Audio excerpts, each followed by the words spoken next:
एक बार ओम का उच्चारण करेंगे। ओ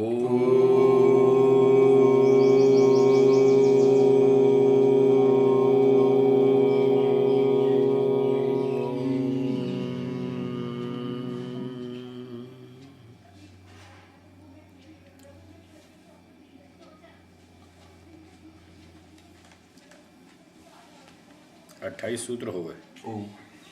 29वां चलेगा। सांख्य दर्शन चौथा अध्याय 29वां सूत्र। बोलिए। सती रागे तु न मलिन चेतसी उपदेश बीज प्ररोहो अजवत्।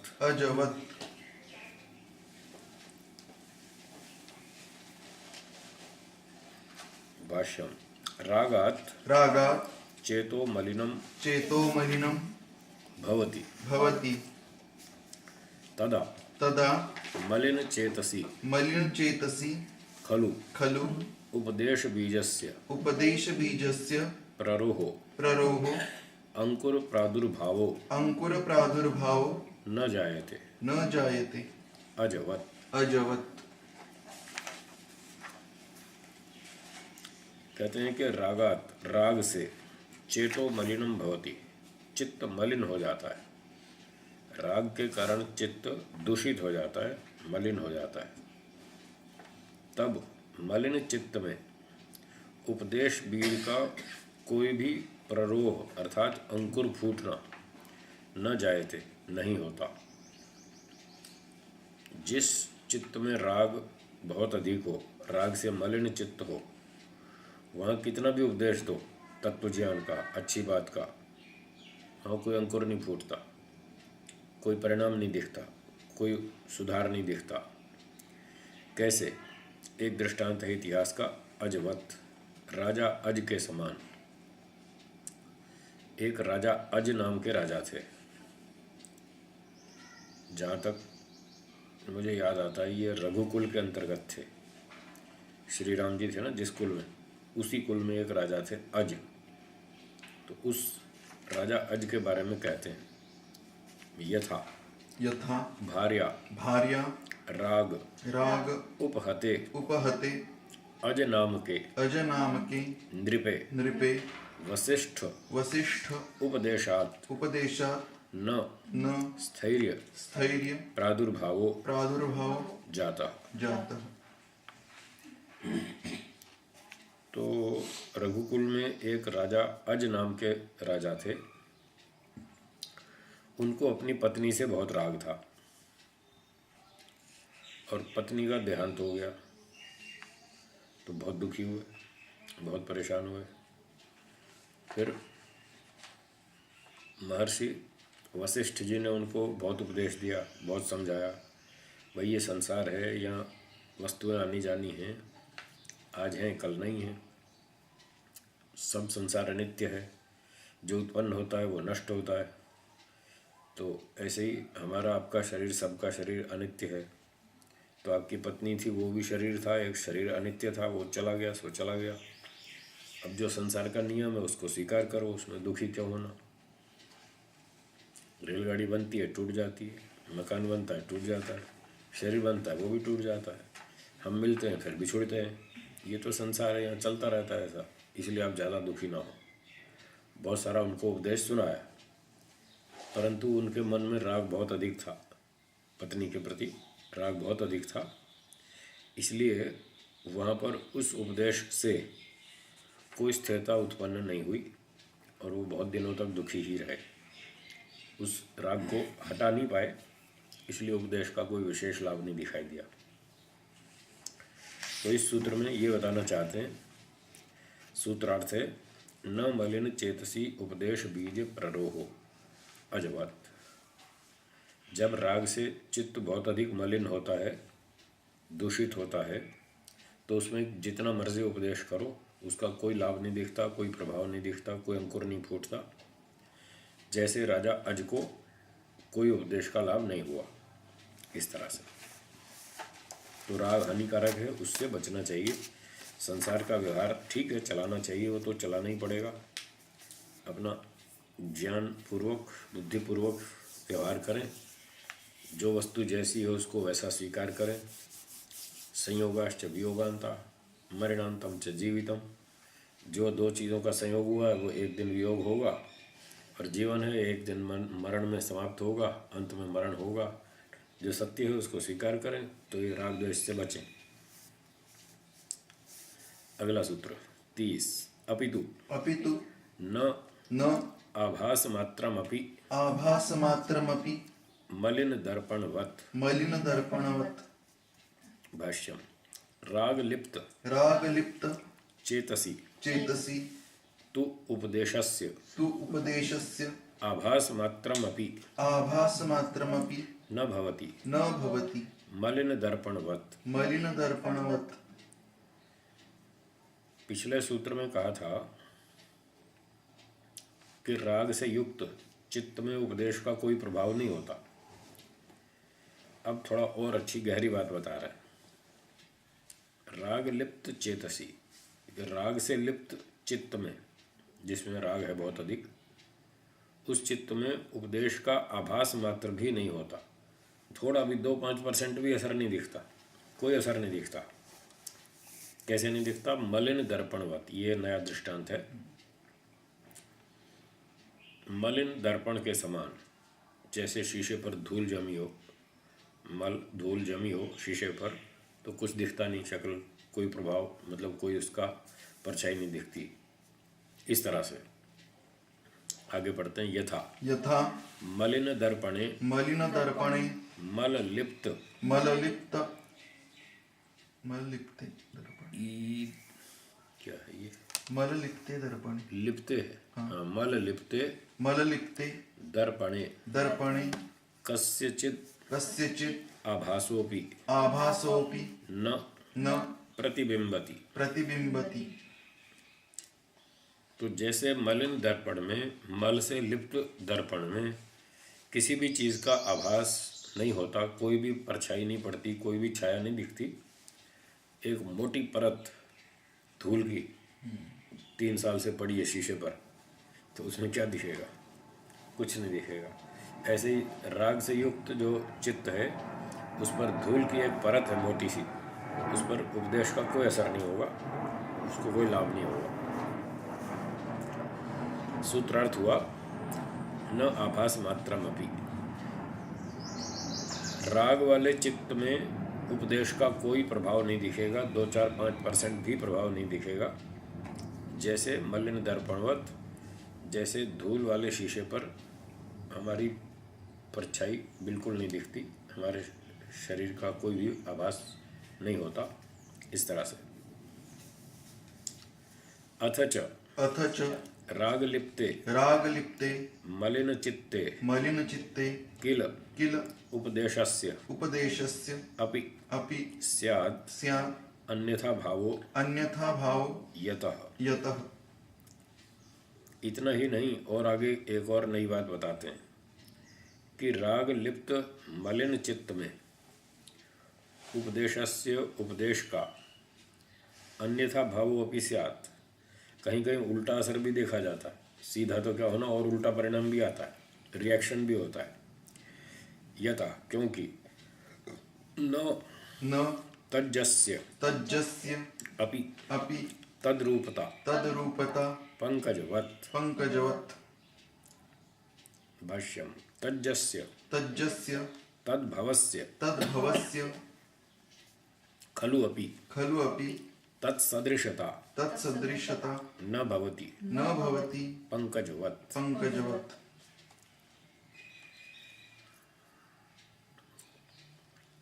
मान लो अच्छा बीज हो और भूमि अच्छी हो, खेत के लिए खेत वाली भूमि अच्छी हो और बीज भी अच्छा बढ़िया हो, तो वहाँ जो बीज बोएंगे तो वहाँ तो बढ़िया उगेगा, फसल बहुत अच्छी होगी।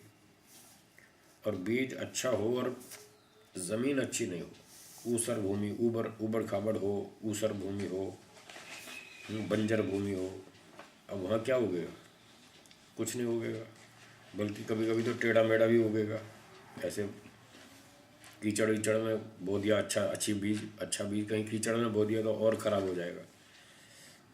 तो उसको गंदा पानी देते हैं, जैसे आजकल सब्जियों में गंदा पानी डालते हैं गंदे नाले का, तो वो और ख़राब पैदा होती है, सब्जी दूषित होती है, रोग उत्पादक।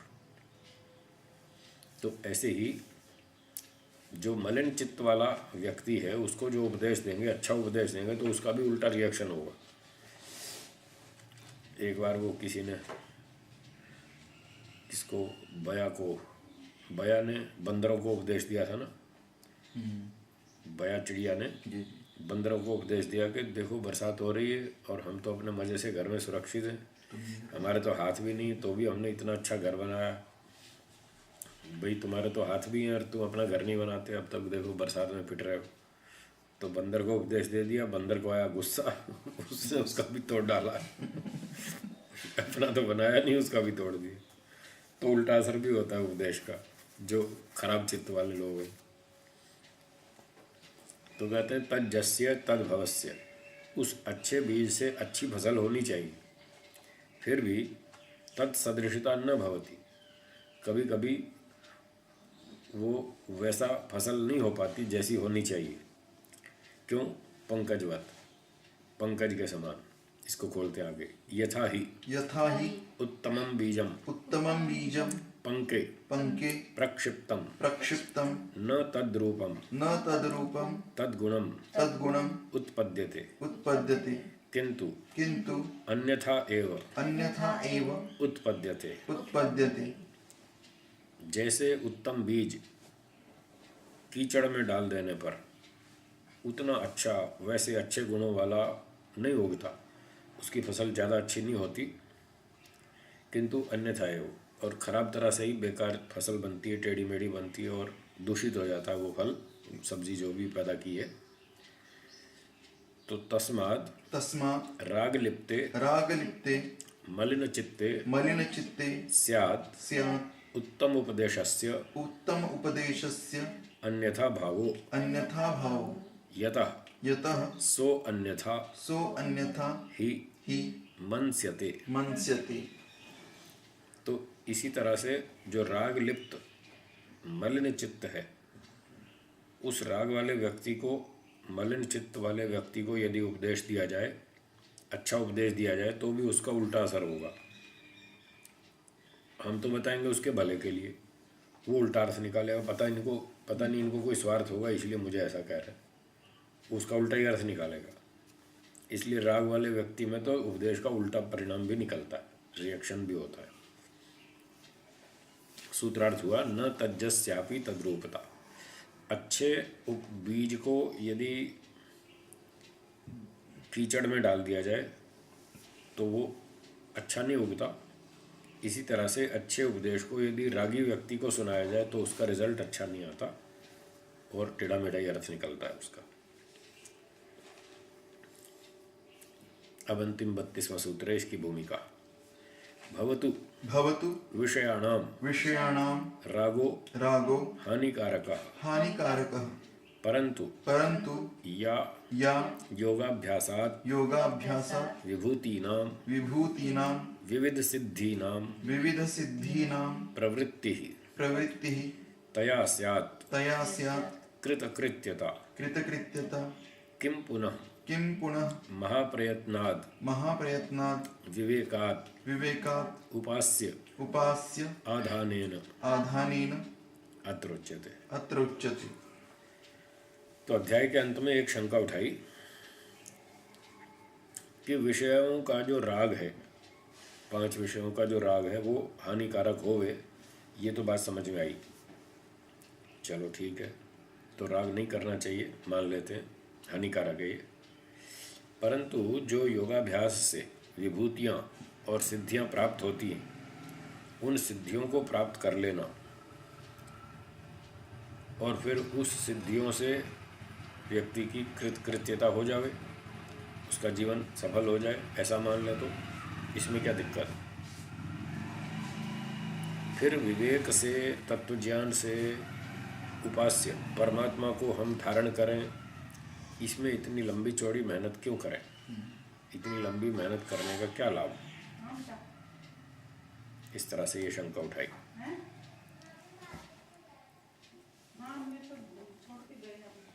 इसका उत्तर देते हैं। सूत्र 32। न भूति योगे अपि न भूति योगे अपि कृतकृत्यता कृतकृत्यता उपास्य सिद्धिवत् उपास्य सिद्धिवत् उपास्य सिद्धिवत्। उपास्य सिद्धिवत्। भाष्यम। विभूति योगे विभूति योगे विविध सिद्धीनां विविध सिद्धीनां प्राप्तौ अपि प्राप्तौ अपि कृतकृत्यता कृतकृत्यता न भवति। न भवति। तो विभूति योगे अर्थात बहुत अच्छी अच्छी सिद्धियां प्राप्त करने पर भी भिन्न भिन्न प्रकार की आपने सिद्धियां प्राप्त कर ली। कोई एमटेक कर ली, कोई एमसीए कर ली, कोई बीबीए कर ली, कोई एमबीए कर ली, कोई और ऊंची ऊंची डिग्रियां ले ली, कोई साइंटिस्ट बन गए, इंजीनियर बन गए, पायलट बन गए, कोई भी योग्यता बना ली किसी भी तरह की। ऐसी बड़ी बड़ी ऊंची ऊंची विशिष्ट उपलब्धियां प्राप्त करने पर भी कृतकृत्यता न भवति, इतने से भी सफलता नहीं मिलती है। मतलब जीवन की पूरी सफलता नहीं मानी जाती। आप कुछ भी कर लो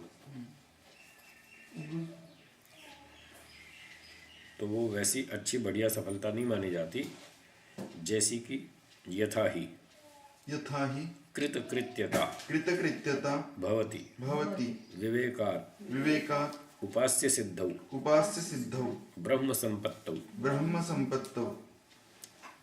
जैसी सफलता होती है विवेक से, तत्व ज्ञान से, उपास्य जो उपासनीय परमात्मा है उसकी सिद्धि होने में, अर्थात ब्रह्म की प्राप्ति होने में जो सफलता मानी जाती है वो एमटेक और एमसीए और बीसीए और एमबीए जो भी मर्जी कर लो, उससे वो सफलता नहीं मिलती। सबसे ऊंची सबसे अंतिम सफलता है परमात्मा की प्राप्ति करने में, वो करनी चाहिए। तो भूमिका में जो बात उठाई थी कि अच्छी अच्छी डिग्रियां प्राप्त कर लेंगे उससे क्या जीवन सफल नहीं हो जाएगा? कह रहे नहीं होगा, थोड़ा होगा, वो अधूरा है सफलता, वो अधूरी सफलता है, पूरी नहीं है। क्यों? यतो विभूति योगे भवति पुनरावृत्ति विवेकात् उपास्य सिद्धौ भवति मोक्षः। ये अंतर है दोनों में। एमटेक कर लो, एमबीए कर लो, एमसीए कर लो, कुछ भी कर लो, उसके बाद थोड़े दिन के बाद फिर अगला जन्म हो जाएगा। इन डिग्रियों से मोक्ष नहीं होने वाला, फिर अगला जन्म होगा और फिर स्कूल जाना पड़ेगा, फिर पढ़ाई करनी पड़ेगी, तो समस्याओं का अंत तो हुआ ही नहीं। मोक्ष जब तक नहीं होगा तब तक समस्याएं बनी रहेंगी। और विवेक ज्ञान से जब परमात्मा की सिद्धि हो जाएगी, प्राप्ति हो जाएगी, ईश्वर की अनुभूति हो जाएगी, 5 क्लेश नष्ट हो जाएंगे, मोक्ष हो जाएगा। मोक्ष हो गया तो अगला जन्म बंद हो जाएगा।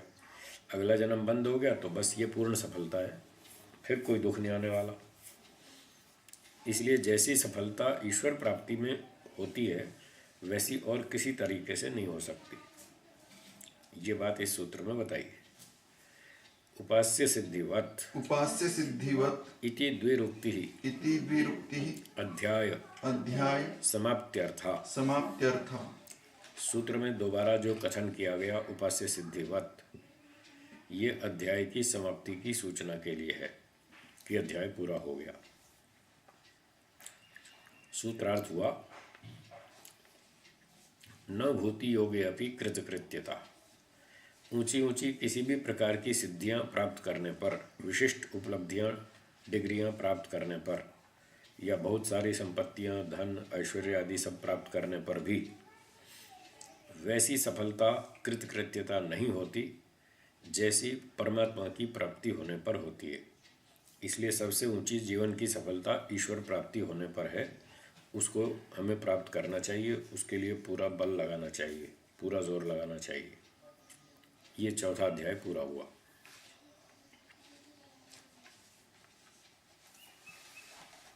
पंचमोध्याय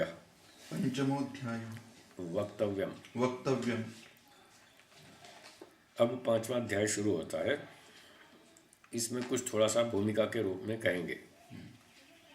अत्र अध्यायस्य प्रारंभे न ईश्वर अधिष्ठिते न ईश्वर अधिष्ठिते फल संपत्ति फल संपत्ति इति सूत्र जातस्य इति सूत्रजातस्य अर्थो अर्थो अनिरुद्ध अनिरुद्ध विज्ञान भिक्षुभ्याम विज्ञान भिक्षुभ्याम ईश्वर प्रतिषेध परो ईश्वर प्रतिषेध परो अकारी। आकार। कहते हैं इस अध्याय के आरंभ में, 5वें अध्याय के आरंभ में सूत्र 2 है, न ईश्वराधिष्ठिते फल संपत्ति कर्मणा तत्सिद्धे, ये सूत्र। तो इस सूत्र के व्याख्यान में आदि आदि अनिरुद्ध और विज्ञान भिक्षु इन दोनों ने जो इसका अर्थ किया है, व्याख्यान किया है, तो उन्होंने ईश्वर प्रतिषेध परो अकारी, ईश्वर का खंडन करते हुए ये व्याख्यान किया है, ईश्वर का विरोध किया है। यथा यथा पूर्व सिद्धम ईश्वर ईश्वर असत्वम असत्वम इदानीम इदानीं न्यायेन न्यायेन आह। आह। जैसे कि अनिरुद्ध का वचन दिखाते हैं, पूर्व सिद्धम ईश्वर असत्वम, ईश्वर की सत्ता नहीं है, ये बात पहले हम सिद्ध कर चुके हैं। उसी बात को इदानीम अब न्यायेन आह, अब तर्क से कहते हैं। ईश्वर का खंडन जो पहले कर चुके हैं उसी बात को अब तर्क से दोबारा सिद्ध करते हैं। और ये भूमिका बना करके फिर सूत्र रख दिया, न ईश्वराधिष्ठिते न ईश्वराधिष्ठिते फल संपत्ति फल संपत्ति अनिरुद्ध। अनिरुद्ध। ये अनिरुद्ध का वचन हो गया, उसने खंडन कर दिया, ईश्वर कुछ नहीं है। फिर अब विज्ञान भिक्षु का बताते हैं आगे, ईश्वरा सिद्धेरिति ईश्वरा सिद्धेरिति यदुक्तम यदुक्तम तन्नोपपद्यते तन्नोपपद्यते कर्म फल दातृतया कर्म फल दातृतया तत्सिद्धेरिति तत्सिद्धेरिति ये पूर्व पक्षिणा ये पूर्व पक्षिणः तान तान् निराकरोति निराकरोति न ईश्वराधिष्ठिते न ईश्वराधिष्ठिते फल संपत्ति। फल संपत्ति। ये विज्ञान भिक्षु का कथन है कि जो लोग ईश्वरासिद्धे, ईश्वर की असिद्धि होने से, यदुक्तम ऐसा जो कहा था, तन्नोपपद्यते, सिद्धांति की ओर से कह रहे हैं, सिद्धांति कह रहा है भाई आपने जो ईश्वराधिष्ठित ईश्वरासिद्धे ऐसा कहा था कि ईश्वर की असिद्धि है, ऐसा नहीं है, ईश्वर की सिद्धि है। क्यों? कर्म फल दाता होने से परमात्मा की सिद्धि होती है। कर्मों का फल कौन देगा हमें? ईश्वर। हाँ, ईश्वर ना हो तो कौन देगा? तो कर्मों का फल तो ठीक ठीक मिल ही रहा है। मनुष्य, पशु, पक्षी, कीड़े मकोड़े, वनस्पतियाँ सब बनाए जा रहे हैं, तो कर्मों का फल ठीक ठीक सिस्टम से चल रहा है। तो बिना ईश्वर के ये व्यवस्था तो कौन कर पाएगा? इसलिए ईश्वर है। ऐसा जो कहने वाले लोग हैं ये पूर्व पक्षिणा, अभी इसने सिद्धांतियों को पूर्व पक्षी बना दिया, जबकि ये सिद्धांति लोग कह रहे हैं कि ईश्वर है जो कर्मों का फल देता है। तो उनको पूर्व पक्षी बना करके कहना चाहते हैं कि तान निराकरोति, उन पूर्व पक्षियों का खंडन करता है सूत्रकार। और सिद्धांत पक्ष में ये बात कहता है, न ईश्वराधिष्ठित फल संपत्ति, फल प्राप्ति ईश्वर के अधीन नहीं है। ईश्वर कुछ नहीं है, उसके अधीन कोई फल संपत्ति नहीं है, फल प्राप्ति नहीं है। कर्मणा तत्सिद्ध है, वो तो कर्म करोगे फल मिल ही जाएगा, ईश्वर की क्या जरूरत। ऐसा सिद्धांत पक्ष की ओर से ये बात कह रहे हैं। तो इन दोनों ने ही ईश्वर का खंडन किया, अनिरुद्ध ने और विज्ञान भिक्षु ने। आगे पढ़ेंगे। इत्थम इत्थम तयोः तयोः ईश्वर प्रतिषेध परम अर्थविधानम अयुक्तमेव। अयुक्तमेव। स्वामी ब्रह्म मुनि जी कहते हैं कि इस तरह से जो दोनों ने अर्थ किया है पूर्व सूत्रों में, मतलब इन सूत्रों में जो ईश्वर का नहीं, इस तरह जो दोनों ने ईश्वर का खंडन करते हुए जो अर्थ बनाया है वो अयुक्त है, गलत है, उन्होंने व्याख्यान ठीक नहीं किया। ताभ्याम पूर्व सूत्रार्थेषु ईश्वरस्य स्वीकारात् तम स्वीकृत्य अर्थविधानात् क्यों इन्होंने गलत अर्थ किया है यहाँ पर, उसका उत्तर दे रहे हैं। क्योंकि इन दोनों ने ही, अनिरुद्ध और विज्ञान भिक्षु, इन दोनों ने ही पूर्व सूत्रों में ईश्वर को स्वीकार किया है। इससे पहले तीसरे अध्याय में इन लोगों ने, दोनों ने ईश्वर को स्वीकार किया है और ईश्वर को स्वीकार करके सूत्रों का अर्थ किया है। इसलिए अब यहाँ ये कहना कि ईश्वर नहीं है, तो ये कहना इनका गलत है, ठीक नहीं है। जैसे कि उसका प्रमाण देते हैं, तद्यथा अकार्यत्वेपि तद्योगः पारवश्यात्। तो ये सूत्र था तीसरे अध्याय में। प्रकृति कार्य न होने पर भी तद्योगा, उसका कार्य से योग हो जाता है। यद्यपि प्रकृति मूल कारण है सारे जगत का, ये बहुत बार सांख्य में बताया जा चुका है। प्रकृति जगत का मूल कारण होते हुए भी, कार्य रूप न होते हुए भी, ईश्वर उसको कार्य रूप में बदल देता है, परिणत कर देता है, परिवर्तित कर देता है। क्यों? पारवश्यात्, वो परवश होने से, पराधीन होने से। प्रकृति दूसरे के अधीन है, इसलिए ईश्वर उसको बदल देता है जगत रूप में। तो यहाँ कहते हैं पारवश्याद उत्तम। बोलिए। पारवश्यात् उत्तम न तो परार्थत्वात्, न तो परार्थत्वात्। यहाँ परवश होने से कहा है, परार्थ होने से नहीं कहा।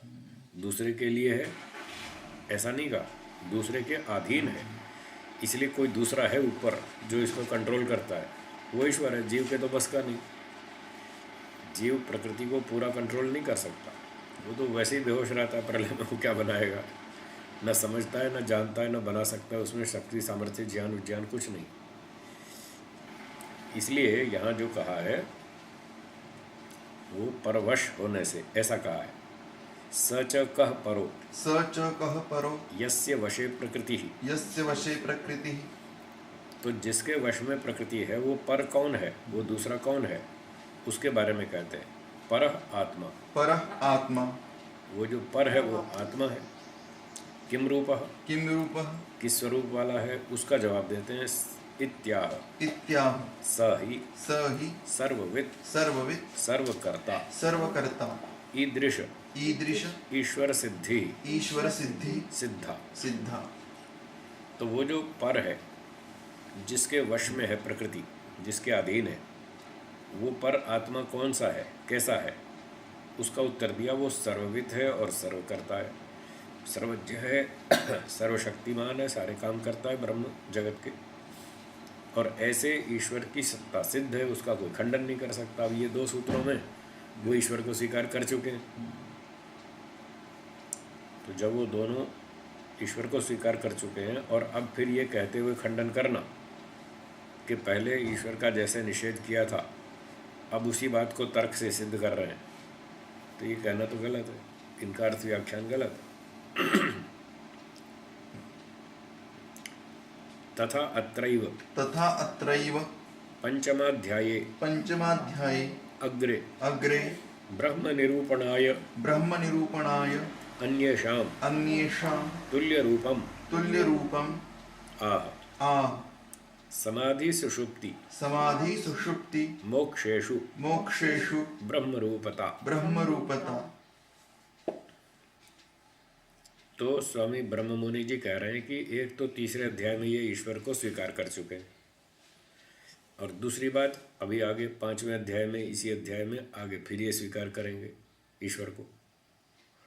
उसका प्रमाण दे रहे हैं अत्रैव, इसी पांचवें अध्याय में आगे चलकर ये कहेंगे ब्रह्म का निरूपण करने के लिए, ब्रह्म के स्वरूप को बतलाने के लिए सूत्रकार क्या करता है, अन्येषां तुल्य रूपम आह, अन्यों की ब्रह्म की तुलना करके समझाता है कि जैसे वो है ऐसा ही ब्रह्म है।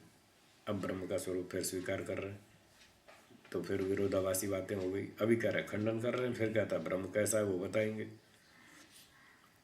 तो किसकी तुल्यता बताई? समाधि सुषुप्ति मोक्षेषु ब्रह्म रूपता। जीवात्मा तीन अवस्थाओं में, हाँ, जीवात्मा तीन अवस्थाओं में ब्रह्म के तुल्य होता है। एक समाधि में, एक सुषुप्ति में और एक मोक्ष में। समाधि में उसको दुख कोई नहीं होता और खूब अच्छा सुख होता है, आनंद होता है। ऐसे ही सुषुप्ति में भी सब दुख भूल जाता है। जितनी भी टेंशन हो, कितनी भी चिंता हो, अच्छी बढ़िया गहरी नींद आ जाए तो 2-4 घंटे तो कम से कम टेंशन छूट जाती है, दुख से छूट जाता है और नींद में भी अच्छा सुख मिलता है उसको। और मोक्ष में भी सब दुखों से छूट जाता है और बढ़िया आनंद की प्राप्ति करता है। इस प्रकार से 3 अवस्थाओं में जीवात्मा जैसे दुख से रहित होता है और सुख से युक्त होता है, ऐसा ही ब्रह्म भी दुख से रहित और सुख से युक्त है। अथवा इसको यूँ कहेंगे, जैसा ब्रह्म दुख से रहित और सुख से युक्त है, ऐसा ही 3 अवस्थाओं में जीवात्मा भी दुख रहित और सुख से युक्त होता है। तो यहाँ ब्रह्म की उपमा देकर समझा रहे हैं। तो ब्रह्म का अस्तित्व होना चाहिए, तभी तो उसका उदाहरण दे पाएंगे, नहीं तो कैसे देंगे। तो ब्रह्म का अस्तित्व तो वहाँ भी सिद्ध हो रहा है।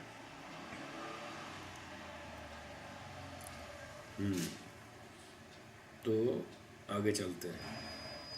अत्र अनिरुद्धेन अनिरुद्धेन पर आत्मा पर आत्मा सर्ववित् सर्वकर्ता सर्वकर्ता तथा ब्रह्म नामना स ईश्वरः स्वीकृतो ही।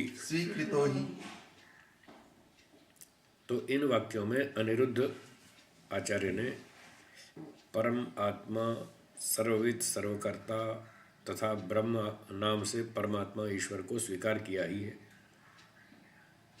यहाँ ईश्वर को स्वीकार किया है।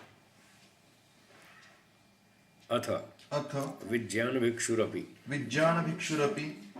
और इसी प्रकार से विज्ञान भिक्षु ने भी स्वीकार किया ईश्वर को। अब उसके वचन देंगे, उद्धृत करेंगे। तत्सन्निधानात् अधिष्ठातृत्वम् मणिवत् इति सूत्रे पुरुषस्य सन्निधानात् एव अधिष्ठातृत्वम् सृष्टित्वादि रूपम इष्यते। ये 96वां सूत्र है पहले अध्याय का। तत्सन्निधानात् अधिष्ठातृत्वम् मणिवत्। इस सूत्र की व्याख्या करते हुए विज्ञान भिक्षु ने लिखा है, पुरुषस्य सन्निधानादेव अधिष्ठातृत्वम्। पुरुष की सन्निधि निकटता होने से ही उसका अधिष्ठातृत्व है, अर्थात सृष्टित्वादि रूपम इष्यते। वो जगत का सृष्टा है, जगत का बनाने वाला है, क्योंकि प्रकृति उसके पास में है। तो पास में होने से वो उस प्रकृति का मालिक हो जाता है और मालिक होकर के वो जगत की रचना कर देता है। उसमें शक्ति सामर्थ्य है, वो जगत को बना देता है। आदिपुरुषस्य संयोगमात्रेण प्रकृतेः महत्तत्वरूपेण परिणमनम्।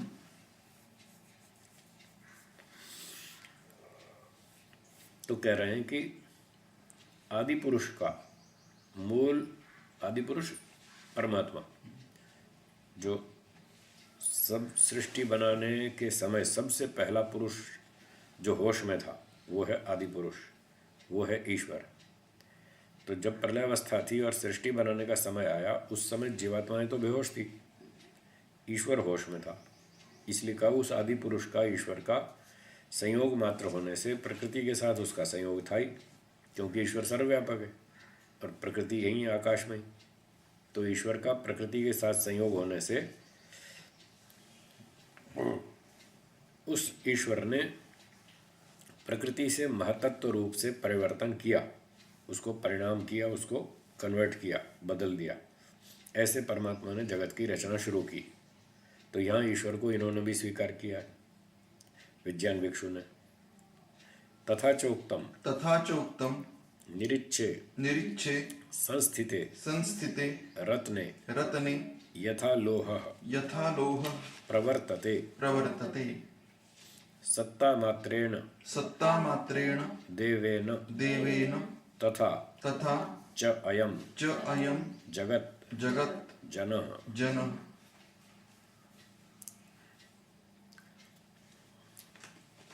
कहते हैं तथा चोक्तम, ऐसा ही कहा भी है। निरीक्षे संस्थिते रत्ने, रत्न का मतलब चुंबक। हाँ जी, रत्न मतलब चुंबक, चुंबक, मैग्नेट। एक मैग्नेट को यहाँ रख दिया और निरीक्षे, उसमें इच्छा तो है नहीं, वो तो जड़ वस्तु है। तो जड़ वस्तु चुंबक के रख देने पर, संस्थिते रख देने पर, पास में उसकी मैग्नेट का जो फील्ड होता है, मैग्नेटिक फील्ड, उस सीमा में एक सुई लोहे की रख दी जाए तो लोहे भी जड़ है, चुंबक भी जड़ है। लोहे में कोई इच्छा नहीं है, चुंबक में भी कोई इच्छा नहीं है, फिर भी वो बिना इच्छा होते हुए भी लोहा चुंबक की ओर खींच जाता है और वो उसको अपनी ओर खींच लेता है, चुंबक। तो जैसे लोहा इच्छा न होते हुए भी चुंबक की ओर खींचा चला जाता है, इसी तरह से सत्ता मात्रेण देवेन, उसी प्रकार से सत्ता मात्र परमात्मा के द्वारा अयम जगत जना, ये जगत उत्पन्न कर दिया। तो ईश्वर ने जगत को बनाया, ये बात यहाँ ध्यान देने की है। विज्ञान भिक्षु इस बात को स्वीकार कर रहे हैं कि परमात्मा ने जगत को बनाया। निरीक्षत्वात्, अकर्ता, कर्ता, सन्निधि मात्रतः, तो यहाँ विज्ञान भिक्षु कहते हैं निरीक्षत्वाद अकर्ता। वैसे परमात्मा की अपनी कोई इच्छा नहीं थी, अपने स्वार्थ के लिए जगत नहीं बनाया उसने, इसलिए वो कर्ता नहीं माना जाएगा। उसने कोई अपने लाभ के लिए जगत बनाया हो, ऐसा नहीं। फिर भी प्रकृति के निकट था और बनाने में सामर्थ्यवान था, बुद्धिमान था, ज्ञान विज्ञान उसके पास था बनाने का, और जीवात्मा का स्वार्थ था, जीवात्मा का प्रयोजन था, इसलिए उसने प्रकृति के निकट होने से प्रकृति से जगत को बनाया। इस रूप में वो करता था, अपने स्वार्थ के लिए अकर्ता था, अपने स्वार्थ के लिए नहीं बनाया उसने जगत। इन सारे वाक्यों में अब आगे कहते हैं अत्र विज्ञान भिक्षुणा आदि पुरुषः ईश्वरः प्रकृतेः परिणामकर्ता सन्निधि मात्रेण उक्तः। तो इन वचनों में विज्ञान भिक्षु ने आदि पुरुष ईश्वर प्रकृति को जगत रूप में परिणाम करने वाला है और वो सन्निधि मात्र से जगत बनाने वाला है, इस प्रकार से उसने स्वीकार किया ईश्वर को। कर्ता स आदिदेवः सन्निधि मात्रेण स्वीकृतः तथा कथम भूतः। तो कहते हैं वो जो कर्ता है, जो आदिदेव है, पहला राजा था, पहला देव था परमात्मा, वो सन्निधि मात्र से उसने स्वीकार किया है। प्रकृति के निकट होने से उसने जगत को बनाया। तथा कथम भूता, वो किस प्रकार का है, उसका स्वरूप कैसा है आदिदेव परमात्मा का, उसके उत्तर देते हैं स ही सर्वविद सर्वकर्ता ईश्वरः आदिपुरुषो भवति। तो कहा कि वो सर्वविद है, सर्वज्ञ है, सर्वकर्ता है। सर्वकर्ता मतलब सारे काम करता है, सर्वज्ञ है, सर्वशक्तिमान है। वो आदिपुरुष सबसे पहला परमात्मा है, पहला जो होश में था वो आत्मा है अर्थात ईश्वर है। फिर कहा ईदृश ईश्वर सिद्धि सिद्धा, ऐसे ईश्वर की सत्ता सिद्ध है। अब देखो सत्ता सिद्ध है, स्वीकार कर रहे हैं। यह सर्वज्ञ सर्वविद यस्य ज्ञानमयम तपः, जो सर्वज्ञ है, सब कुछ जानता है, सर्वविद सर्वव्यापक है, सब जगह उपस्थित है, जिसका तप ज्ञानमय है, जिसकी शक्ति ज्ञान रूपी है, ज्ञान है जिसके अंदर, अनंत ज्ञान है, ऐसी उसकी शक्ति है। सन्निधि मात्रेण ईश्वरस्य सिद्धिस्तु श्रुति स्मृतिषु सर्वसम्मता। फिर ऐसे ईश्वर के बारे में कहते हैं सन्निधि मात्रेण, सन्निधि मात्र से, निकट होने मात्र से, ईश्वर की सिद्धि तो श्रुतियों में स्मृतियों में सब जगह स्वीकार है। अब ये विज्ञान भिक्षु बोल रहे हैं। अब कह रहे हैं श्रुति स्मृति में सब जगह ईश्वर को स्वीकार किया है। अब इसकी पुष्टि कर रहे हैं, वहाँ खंडन कर रहे हैं। जैसे कि अंगुष्ठ मात्र पुरुषो मध्ये आत्मनि तिष्ठति ईशानो भूतभव्यस्य। ये एक श्रुति का वचन दिया है कि जो परमात्मा अंगुष्ठ मात्र है, छोटा सा, बहुत छोटा सा अंगुष्ठ का उदाहरण दिया है। जैसे शरीर 5-6 फीट का है तो 5.5-6 फीट लंबे शरीर में अंगूठा छोटा सा है। ऐसे परमात्मा भी बड़ा सूक्ष्म है। यहाँ अंगूठे का साइज नहीं लेना, केवल तुलना लेनी है कि बहुत बड़े शरीर में अंगूठा जैसे छोटा सा होता है, ऐसे परमात्मा भी अंगूठे के समान बहुत छोटा है, बहुत सूक्ष्म है, हर वस्तु के अंदर समाया हुआ है। और वो पुरुषो मध्य आत्मनि तिष्ठति, जीवात्मा के अंदर भी रहता है, सर्वव्यापक है, सूक्ष्म है, जीवात्मा के अंदर भी रहता है, ये बात बताना चाहते हैं। और ईशानो भूत भव्यस्य, भूत भविष्य सबका मालिक है।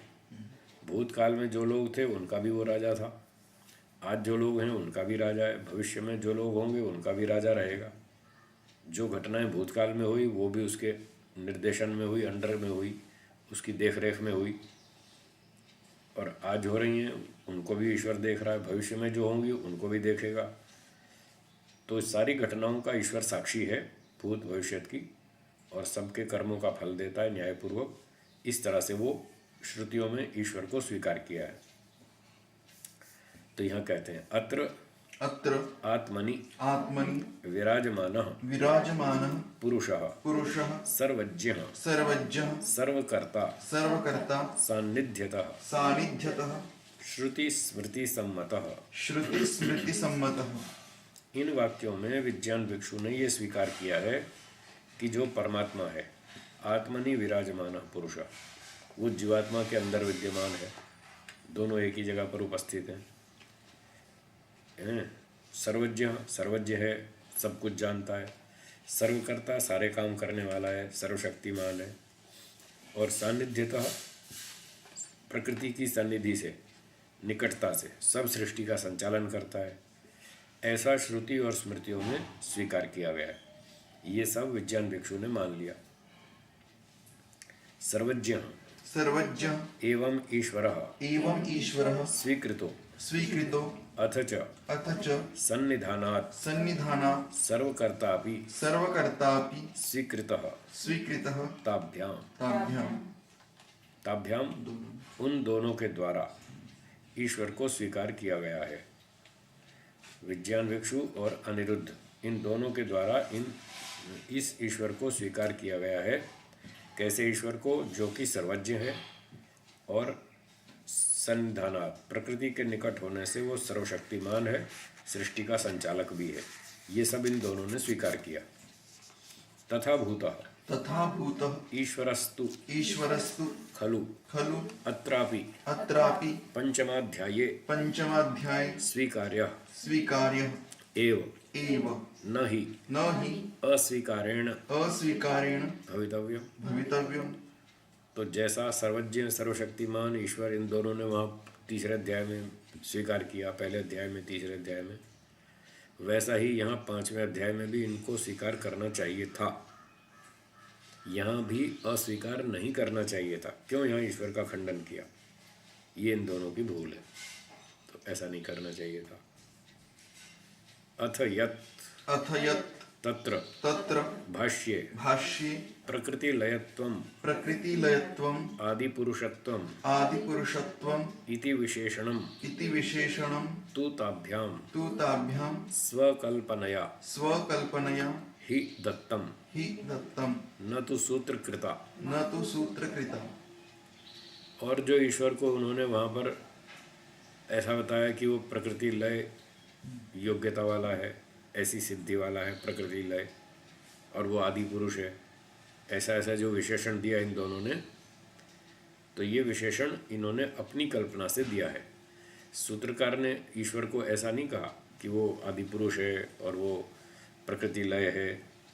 उसने तो सर्ववित और सर्वकर्ता, सूत्रकार ने तो ये नाम दिए थे ईश्वर के लिए, ये नहीं दिए थे, ये इन्होंने अपनी कल्पना से दिए।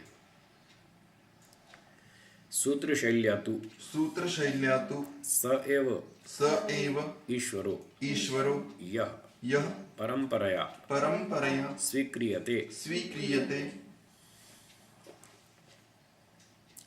सूत्र शैली से तो वही ईश्वर है जो परंपरा से स्वीकार किया जाता है। सर्वज्ञ, सर्वशक्तिमान, सर्वव्यापक, निराकार, आनंद स्वरूप, न्यायकारी, सही सही सूत्र शैली से तो वही ईश्वर सिद्ध होता है, आदि पुरुष और आदि आदि इस तरह से नहीं। तदेतत् पश्यन्तु खलु अस्मद्भाष्ये विपश्चितः।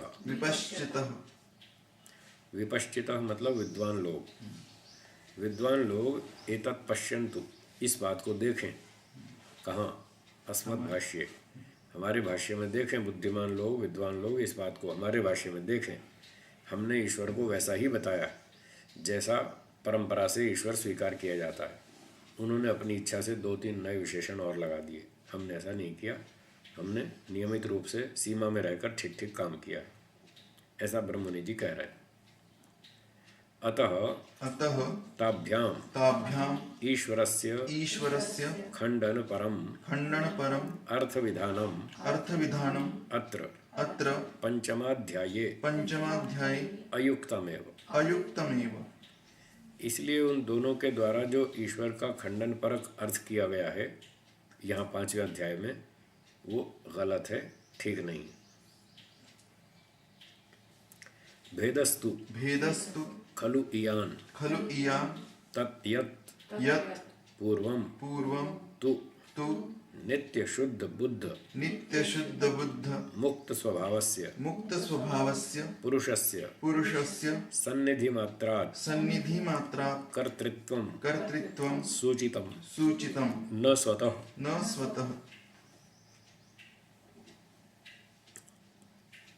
तो भेद सिर्फ इतना ही है कि पूर्वम तो पहले तो जीव परमात्मा को जो सृष्टिकर्ता स्वीकार किया गया, पिछले अध्यायों में, पहले में, तीसरे में जो परमात्मा को सृष्टिकर्ता स्वीकार किया गया, वो इस दृष्टि से, इस एंगल से किया गया था कि वो नित्य शुद्ध बुद्ध मुक्त स्वभाव वाला है, और इतना सब होते हुए भी, उसका अपना कोई स्वार्थ न होते हुए भी, क्योंकि प्रकृति के निकट है और सृष्टि बनाने में समर्थ है, ज्ञानवान है, शक्तिशाली है, इस दृष्टि से वो सृष्टि को बना देता है। तो पहले अध्यायों में तो इस एंगल से ईश्वर को स्वीकार किया, और अब यहाँ 5वें अध्याय की बात करते हैं। अत्र तस्यैव नित्य शुद्ध बुद्ध मुक्त स्वभावस्य पुरुष विशेषस्य ईश्वरस्य जीवेभ्यः कर्मापेक्षम फलप्रदातृत्वं न स्वतः इति प्रतिपाद्यते।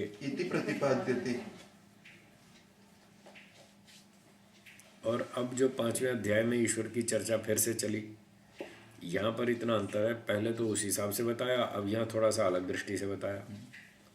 यहाँ क्या बताया कि यहाँ भी जीव परमात्मा नित्य शुद्ध बुद्ध है, मुक्त स्वभाव है, उसको दुनिया से कोई लेना नहीं, कोई देना नहीं, कोई स्वार्थ नहीं, कोई कुछ नहीं। फिर भी ऐसा होता हुआ भी वो सृष्टि का संचालन और जीवात्माओं को कर्मों का जो फल देता है, तो उसका जो पुरुष विशेष ईश्वर का फल प्रदातृत्व है, यानी वो फल देने का काम करता है, न्यायाधीश का काम करता है, वो जीवों के कर्मों के आधार पर देता है, न स्वतः, अपनी मर्जी से नहीं देता। चाहे जिसको कुत्ता बना दे, चाहे जिसको सांप बना दे, चाहे जिसको बुद्धिमान बना दे, चाहे जिसको मूर्ख बना दे, ईश्वर कोई अपनी मर्जी से ऐसे अंधाधुंध ऐसे नहीं देता, जीवों के कर्मों के हिसाब से देता है। जिसने जैसे कर्म किए उसको वैसा फल देता है। यहाँ पर ये बात बताई। तो सब जगह जहाँ भी चर्चा आ रही है ईश्वर की, कहीं पर भी ईश्वर को ये नहीं बताया कि वो अपने स्वार्थ के लिए कुछ करता है या अपनी मनमानी करता है, किसी पर अन्याय करता है, किसी पे अत्याचार करता है, ऐसा कहीं भी नहीं बताया। सब जीवों के कर्मों के आधार पर करता है उनका फल देने का काम। तो ये चर्चा यहाँ 5वें अध्याय में उठाई गई। फल प्रदाने फल प्रदानी स ईश्वरो स ईश्वरो न सर्वथा न सर्वथा स्वतंत्र। स्वतंत्र। फल देने में ईश्वर सर्वथा स्वतंत्र नहीं है, पूरी तरह अपनी मर्जी से फल नहीं देता, जो मन में आए सो कर डाले, ऐसी मनमानी नहीं करता। किंतु कर्मापेक्षः फल प्रदाता स इति एव लक्ष्यम अत्र। यहाँ इस प्रसंग में बताने का लक्ष्य ये है, ईश्वर के बारे में ये बताना चाहते हैं कि ईश्वर जीवों के कर्मों की अपेक्षा से, उनके आधार पर, कर्मों के आधार पर वो फल प्रदाता है। ऐसे अपनी मर्जी से नहीं देता, फ्री में नहीं देता। जो अपनी मर्जी से देता है तो फ्री में देगा, और फ्री में देगा तो कहीं राग होगा, कहीं द्वेष होगा, किसी को चढ़ा देगा ऊपर, किसी को दंड ठोकेगा, किसी को मनुष्य बना देगा, किसी को कुत्ता बिल्ली बना देगा, फिर तो वो अन्यायकारी होगा। तो ईश्वर अन्यायकारी नहीं है, न्यायकारी है, कर्मों के आधार पर फल देता है। यहाँ पर यह बताना उद्देश्य है। तो ये सारी व्याख्या भूमिका के रूप में कर दी। इतना व्याख्यान करने के बाद अब सूत्र का अर्थ करेंगे। अथ इदानीं सूत्राणि अर्थाप्यन्ते अस्माभिः। इतनी भूमिका बनाकर अब हमारे द्वारा सूत्रों के अर्थ किए जाएंगे। तो बुद्धिमान हमारे भाष्य को देखें और अच्छी तरह से समझें, और उन दोनों ने जो गलतियां की उनकी गलतियां भी समझें, और उनका भाष्य गड़बड़ समझे, हमारा ठीक ठाक समझे। कौन कह रहा है? स्वामी ब्रह्ममुनि जी। सूत्र 1 बोलिए। मंगलाचरणम शिष्टाचारात् फलदर्शनात् श्रुतितश्च इति। भाष्यम। पूर्वानंतर अध्यायस्य अंतिम सूत्रे न भूति योगे कृतकृत्यता विभूति योगे सिद्धि योगे योग प्रतिपादित साधनैः सिद्धि प्राप्तौ कृतकृत्यता न इति उक्तम। अभी पूर्व अध्याय के अंतिम सूत्र में, चौथे अध्याय के अंतिम सूत्र में एक बात बताई थी, भूति योगे कृतकृत्यता न, अर्थात विभूति बहुत सारी सिद्धियां प्राप्त करने पर भी, चाहे वो योग दर्शन में बताई गई सिद्धियां हो, चाहे लौकिक उपलब्धियां हो, डायरेक्ट डिग्रियां हो, ऊंची ऊंची पद हो, प्रतिष्ठा हो, सम्मान हो, कुछ भी हो, कितनी भी सब तरह की ऊंची ऊंची योग्यताएं प्राप्त करने पर भी कृतकृत्यता न, पूरी सफलता नहीं मानी जाती, ऐसा कहा था। अब आगे कहते हैं तद विषये अत्र अनुविधीयते।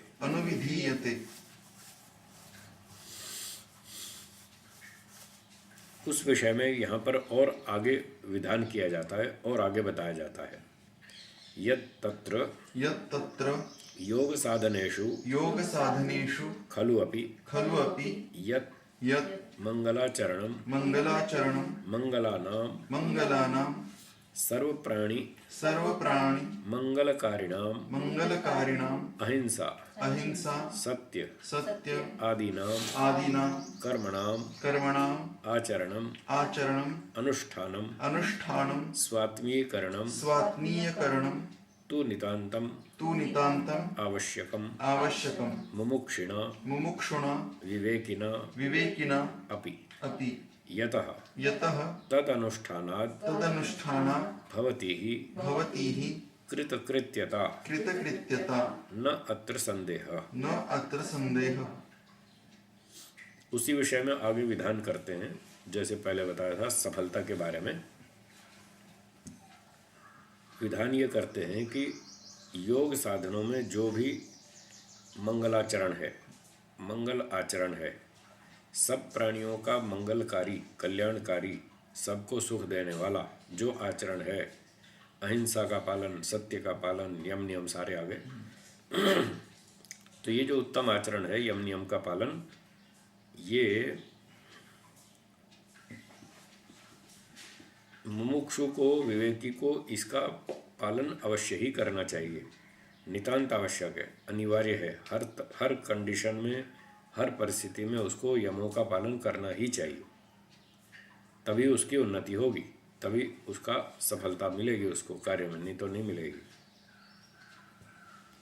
तो विवेकिनापि यतः तद अनुष्ठानात् भवति कृतकृत्यता, यमों के पालन करने से ही उसको सफलता मिलती है, इस विषय में कोई संदेह नहीं है, पक्की बात है ये। तच्च इदम वृत्तम शिष्टाचारात् शिष्टानाम आचरणात्। अब ये जो बात कही जा रही है कि विवेकी को, मुमुक्षु को यमों का पालन अवश्य करना चाहिए, हर कीमत पर करना चाहिए, हर परिस्थिति में करना चाहिए, ये बात इदम वृत्तम, ये बात क्यों कही जा रही है? इसके पीछे 3 हेतु हैं, 3 कारण। पहला कारण है शिष्टाचारात्, अर्थात शिष्टानाम आचरणात्। पुराने समय में जो शिष्ट लोग थे, पढ़े लिखे लोग थे, बुद्धिमान थे, चरित्रवान थे, धार्मिक थे, जो सफल व्यक्ति थे, उनके जीवन में हमने आचरण में देखी ये सारी बातें कि वो जो सफल व्यक्ति थे वो ये सारे यमों का पालन करते थे, अहिंसा का, सत्य का, ब्रह्मचर्य का पालन करते थे। तो आगे भी नियम तो वही रहेगा। लोग कहते हैं साहब आजकल कलयुग है, अब ज़माना बदल गया है, कलयुग नाम आधारा, ऐसा कुछ तुक्का मारते हैं। परमात्मा की प्राप्ति के लिए तो बस कलयुग में भगवान का नाम रटना चाहिए, इतने में ही कल्याण हो जाएगा। अब कोई उत्तम आचरण करने की आवश्यकता नहीं है, बस नाम रटते रहो। कैसे? राम राम राम राम राम राम 71, राम राम राम राम राम राम 72, राम राम राम राम राम राम 73, ऐसे गिनते रहो। इससे क्या होने वाला है? तो ये भूल है लोगों की, सब समय एक जैसे हैं। ये कलयुग, सतयुग, द्वापर, त्रेता से कोई फर्क नहीं पड़ता। कलयुग में भी यही सूरज है, सतयुग में भी यही था।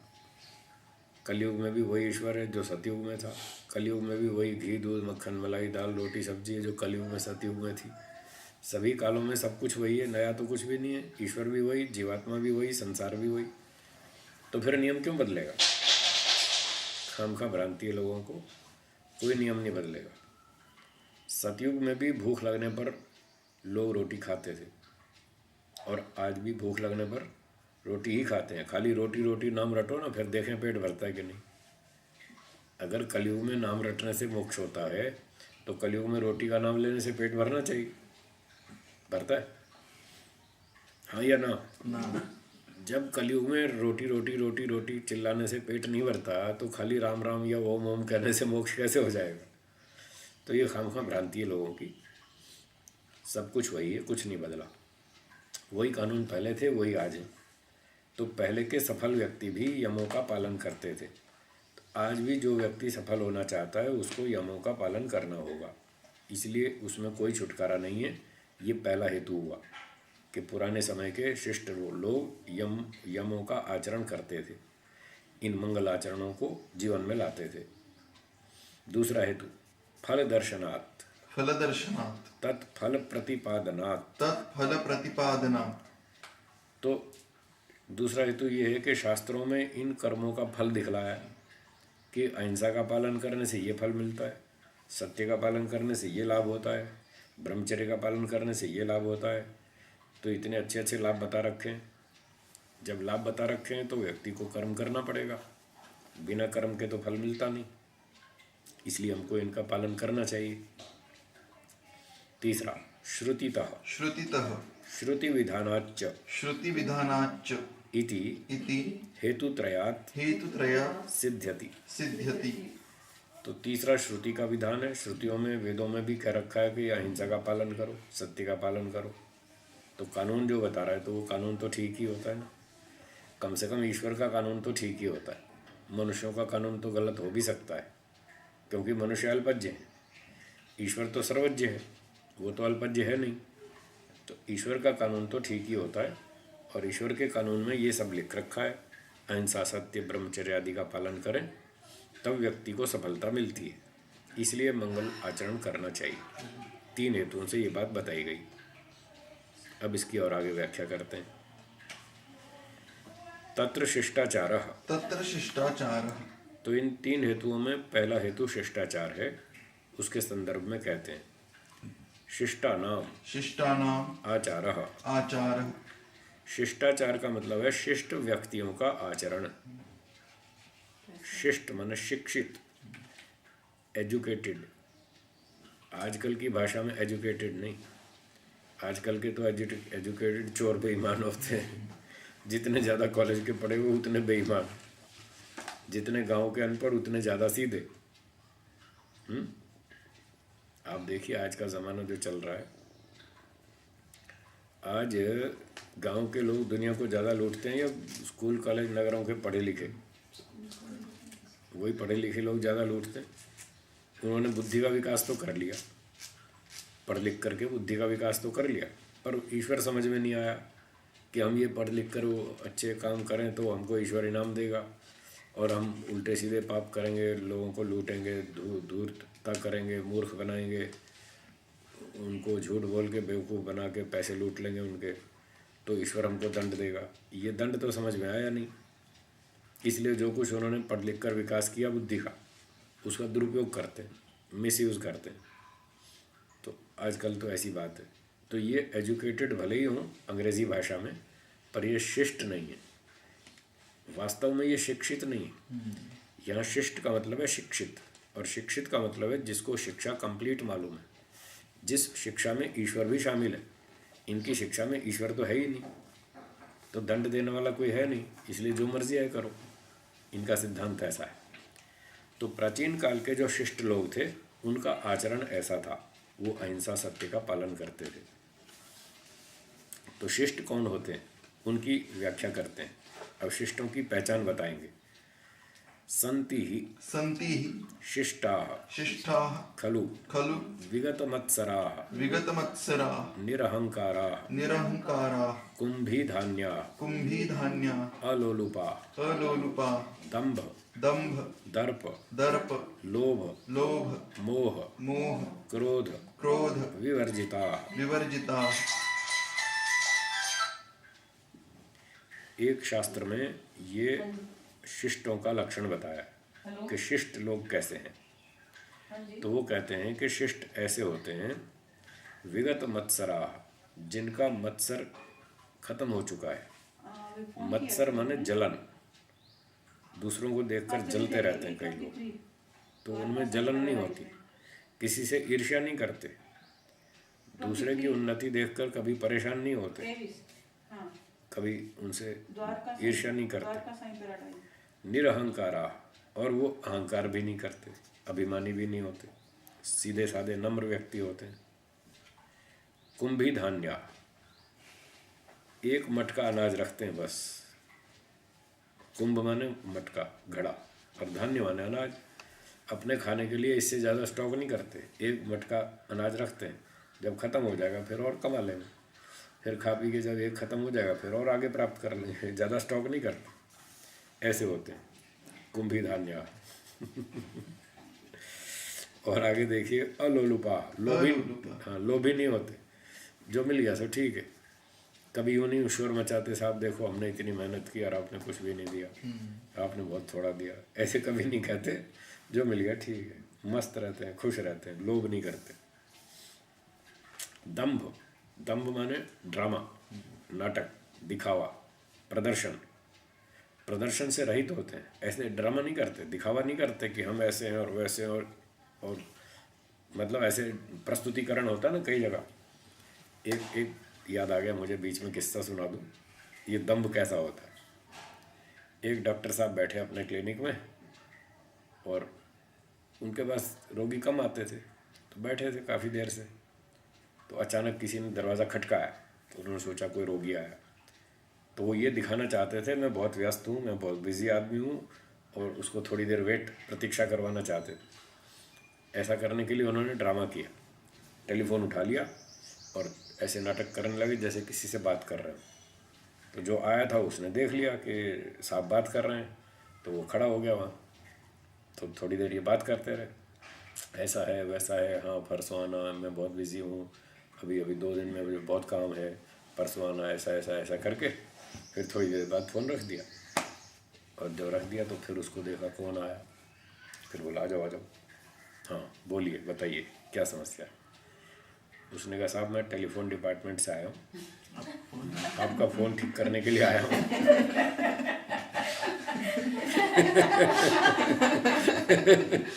आपका फ़ोन लाइन चालू नहीं है, आपकी लाइन चालू करने आया हूँ। समझ में आया? तो इसको कहते हैं दम्भ, ड्रामा करना, नाटक करना, हाँ शो करना, शो ऑफ। तो जो जो अच्छे शिक्षित लोग होते हैं वो ऐसे ड्रामे नहीं करते, वो सरल व्यक्ति होते हैं। हाँ भाई बोलो क्या काम है बताओ, सीधी बात करते हैं, ऐसे नाटक नहीं करते। तो दर्प माने अभिमान, विद्या का अभिमान। उनके पास जितनी भी ऊंची विद्या हो, कभी अभिमान नहीं करते मैं बहुत जानता हूँ, तू क्या जानता है, मक्खी मच्छा है, निकल यहाँ से, हट, मैं तुझसे बहुत जानता हूँ, ऐसा कभी नहीं सोचते वो। लोभ, तो ऐसे वस्तुओं का लोभ, धन का लोभ, ऐसे और जमा कर लो और जमा कर लो और प्राप्त कर लो, ऐसा नहीं करते। मोह, अविद्या से रहित होते हैं।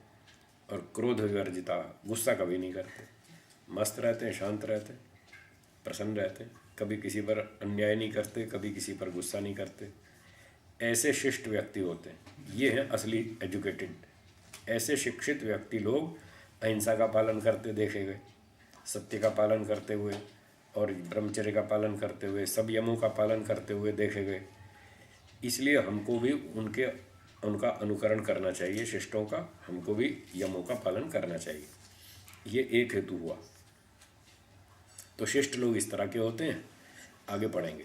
तैः तैः शिष्टैः शिष्टैः आचरितत्वात् आचरितत्वात् सर्वैरपि सर्वैरपि शिष्टैर् शिष्टैर् महात्मभिः ऋषिभिः ऋषिभिः आचरितत्वात्। आचरितत्वात्।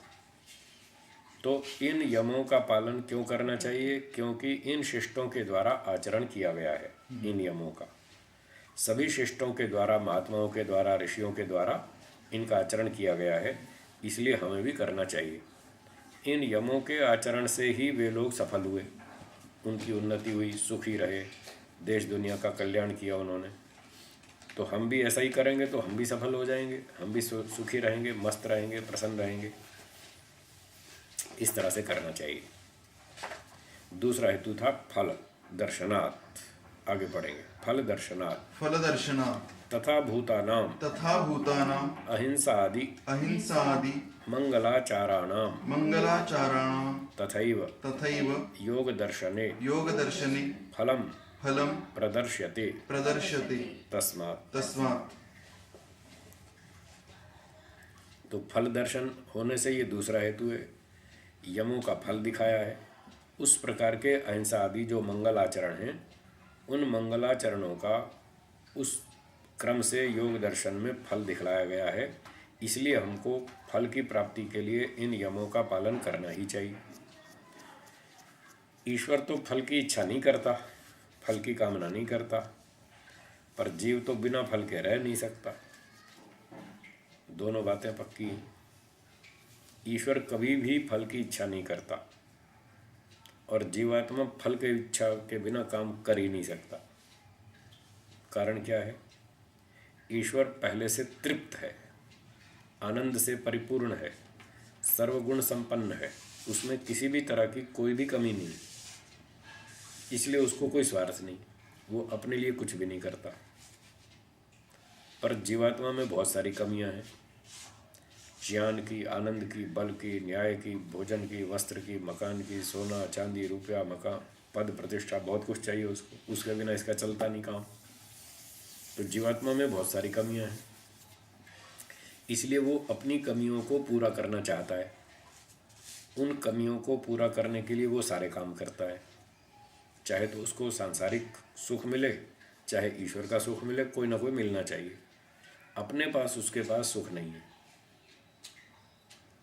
इसलिए वो बिना सुख की कामना किए वो काम कर ही नहीं सकता। इसी को स्वार्थ कहते हैं। स्व अर्थ, अपने लिए करना। तो जीवात्मा अपने लिए काम करता है, ईश्वर स्वार्थी नहीं है, वो अपने लिए नहीं करता। अब ये जीवात्मा जो है अपने लिए काम करता है, पर कहीं कहीं हम देखते हैं दूसरों के लिए भी करता है, अपने लिए भी करता है, दूसरों के लिए भी करता है। आज इसकी आपको सच्चाई बताता हूँ, ये दूसरों के लिए क्यों करता है। वास्तव में इसको दूसरों से कोई मतलब नहीं है, दूसरों से कोई लेना देना नहीं है। दूसरों के लिए इसलिए करता है क्योंकि अगर दूसरे के लिए नहीं करेगा तो इसके अपने लिए कुछ नहीं मिलेगा। ईश्वर ने कह रखा है दूसरे के लिए कर तब तुझे दूंगा। अगर तू दूसरे के लिए काम नहीं करेगा तो तुझे कुछ नहीं दूंगा। तुझे अपने लिए चाहिए तो दूसरों की सेवा कर। तो मजबूरन ये बेचारा दूसरों की सेवा करता है। वैसे करना नहीं चाहता, अपनी ही करना चाहता है। इसमें स्वभाव से ही स्वार्थ है। तो जीवात्मा स्वभाव से स्वार्थी है, ऐसा कह सकते हैं। स्वभाव से स्वार्थी होते हुए भी, अब ये स्वभाव है तो स्वभाव तो छूटता नहीं कभी। तो जीवात्मा का स्वार्थ कभी नहीं छूटेगा। कभी ये जब अविद्या में आ जाता है तो फिर प्रकृति के पीछे भागता है कि मुझे प्रकृति का सुख चाहिए, और जब अविद्या हट जाती है तब ईश्वर के पीछे भागता है कि मुझे ईश्वर का सुख चाहिए। बस इतना अंतर होता है, कभी ईश्वर के पीछे, कभी संसार के पीछे। अविद्या के कारण संसार में भागता है और तत्व ज्ञान हो जाए तो ईश्वर के पीछे भागता है। ये भागता ही रहता है, अनादिकाल से भाग रहा है, अनंत काल तक भागता ही रहेगा। इसलिए इसका स्वार्थ हटने वाला नहीं। चलो जो स्वभाव है वो तो हटता नहीं, ना सही ना हटे, कोई बात नहीं, हमें कोई समस्या नहीं है। पर ये तत्व ज्ञान में रहकर स्वार्थ की पूर्ति करे तो ज़्यादा अच्छा है। उससे क्या होगा, ईश्वर के आदेश का पालन करेगा। ईश्वर कहता है भाई तू दूसरों की भी सेवा कर, फिर मैं तुझे सुख देता हूँ। तो ये अच्छा ढंग है, दूसरों को भी सुख दो और फिर स्वयं सुखी बनो। ये बहुत बढ़िया बात है, ऐसा होना चाहिए। तो इन मंगलाचरणों का फल बतलाया है योग दर्शन में। तो फल की प्राप्ति तो करनी ही चाहिए, इसलिए फल दिखाया गया होने से ये बात बनती है कि हम यम नियम का पालन करें। तो आगे देखते हैं। तद्यथा तद्यथा अहिंसा अहिंसा प्रतिष्ठायां प्रतिष्ठायां तत्सन्निधौ तत्सन्निधौ वैरत्यागः। वैरत्यागः। तो जैसे कि अहिंसा का फल बतलाते हैं, अहिंसा का पालन करने पर तत्सन्निधौ, जो व्यक्ति अहिंसक के पास आएगा, अहिंसक व्यक्ति के पास बैठेगा, उसका उपदेश सुनेगा, उसके ऊपर श्रद्धा रखेगा, उसके उपदेश का पालन करेगा, आचरण करेगा, उसका भी वैर त्याग हो जाएगा, वो भी द्वेष को छोड़ देगा। तो अहिंसा का पालन करने से इतना अच्छा लाभ। जो अहिंसक है उसका द्वेष तो छूट ही जाएगा सबके साथ, और उस अहिंसक के पास जो जो आएगा उसको भी लाभ हो जाएगा, उसका भी द्वेष छूटता जाएगा। फिर सत्य का फल बतलाते हैं। सत्य प्रतिष्ठायाम सत्य प्रतिष्ठायां क्रिया फलाश्रयत्वम। क्रिया फलाश्रयत्वम। जब जीवन में सत्य की प्रतिष्ठा हो जाती है, व्यक्ति सत्य ही बोलता है, सत्य ही मानता है, सत्य ही आचरण करता है, सारा काम सच्चाई से करता है, कहीं भी झूठ छल कपट गड़बड़ बेईमानी नहीं करता, तब उसको क्या फल मिलता है? क्रिया फलाश्रयत्वम। उसकी सब क्रियाएं सफल हो जाती हैं, पूरी हो जाती हैं, जो वो चाहता है सारी योजनाएं ठीक ठाक पूरी हो जाती हैं। ये उसको सत्य का पालन करने से लाभ होता है, ये उसका फल है। अस्तेय प्रतिष्ठायाम अस्तेय प्रतिष्ठायां सर्वरत्न सर्वरत्न उपस्थानम। उपस्थानम। अस्तेय का पालन करने से सब रत्नों की प्राप्ति होती है, उपस्थित हो जाते हैं रत्न उसके पास। यहाँ रत्न का मतलब हीरे मोती नहीं है, रत्न का मतलब है उत्तम उत्तम पदार्थ। जो व्यक्ति अस्तेय का पालन करता है, स्तेय का मतलब चोरी करना, अस्तेय का मतलब चोरी नहीं करना। जो चोरी नहीं करता है, ईमानदारी से जीता है, पुरुषार्थ से जीता है, बुद्धिमत्ता से जीता है, दूसरों की मदद करता है, सहायता करता है, तो संसार के लोग देखते हैं भाई अच्छा आदमी है, ईमानदार है, बुद्धिमान है, धार्मिक है, परोपकारी है, सदाचारी है, चरित्रवान है, कोई झूठ छल कपट चोरी कुछ नहीं करता, बेईमानी नहीं करता, ऐसे निस्वार्थ भाव से सबकी उन्नति करता है, सबका उपकार करता है, तो लोगों के मन में ईश्वर श्रद्धा उत्पन्न कर देता है। तो फिर वो ईश्वर कहता है बाकी लोगों को, भाई देखो कितना अच्छा आदमी है, अच्छा काम कर रहा है, तुम भी इसकी मदद करो, इसकी सहायता करो, इसको अच्छी अच्छी सुविधा दो, इसको अच्छी अच्छी वस्तुएं ला कर दो, इसका भी जीवन ठीक ठाक चले। तो इस प्रकार से लोग उसको फिर अच्छी अच्छी उत्तम उत्तम वस्तुएं ला ला कर देते हैं। कोई अच्छा सा पेन ला कर देता है, कोई अच्छा सा मोबाइल फ़ोन गिफ्ट में देता है, कोई अच्छी सी घड़ी दे देता है, कोई बढ़िया कपड़े दिला देता है, कोई उसको फ्लाइट का टिकट दे देता है, कोई ट्रेन का टिकट दे देता है, अच्छा अच्छा भोजन खिलाते हैं लोग, और उसको अच्छा अच्छा बिस्तर, बर्थ, बढ़िया बढ़िया कमरा, साफ़ सुथरा एयर कंडीशन रूम, और सारी सुविधा उसको अच्छी अच्छी मिलती है। तो ये है सर्व रत्नोपस्थानम, उसको अच्छी अच्छी चीज़ें प्राप्त होती रहती हैं, कोई कमी नहीं रहती। तो जब इतना अच्छा फल मिल रहा है तो उसको अस्तेय का पालन करना चाहिए। लाभ के लिए ही तो व्यक्ति काम करता है, और लाभ हो ही रहा है इस तरह से, तो वही काम करना चाहिए। इसलिए लोग, पुराने लोग, शिष्ट लोग ये सब काम करते थे। चौथा, ब्रह्मचर्य ब्रह्मचर्य प्रतिष्ठायाम प्रतिष्ठायाम वीर्य लाभ। वीर्य लाभ। ब्रह्मचर्य का पालन करने पर व्यक्ति को शक्ति प्राप्त होती है, दोनों प्रकार की शक्ति, शारीरिक बल भी और बुद्धि का बल भी, दोनों तरह का बल उसको प्राप्त होता है, और व्यक्ति स्वस्थ बलवान रहता है, प्रसन्न रहता है, मस्त रहता है, खुश रहता है। पांचवा, अपरिग्रह अपरिग्रह स्थैर्य स्थैर्य जन्म जन्म कथनता कथनता संबोध। संबोध।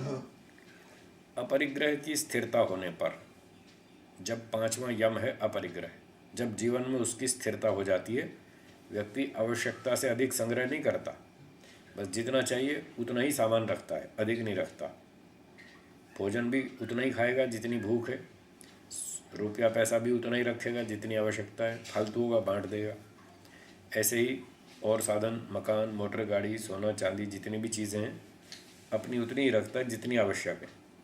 उतना रखने पर उसके मन में एक प्रश्न उठता है, जन्म कथनता संबोधा, जन्म के जानने के विषय में, जन्म कैसे हुआ, ये मेरा शरीर मुझे कैसे मिला, क्यों मिला, ये शरीर क्या है, मैं कौन हूँ, कहाँ से आया हूँ, मैं आत्मा हूँ या शरीर ही हूँ, या हम दोनों शरीर अलग अलग हैं, आत्मा और शरीर। इन सब बातों को जानने की इच्छा तीव्र हो जाती है। संबोधा, संबोधा का अर्थ है जानने की इच्छा।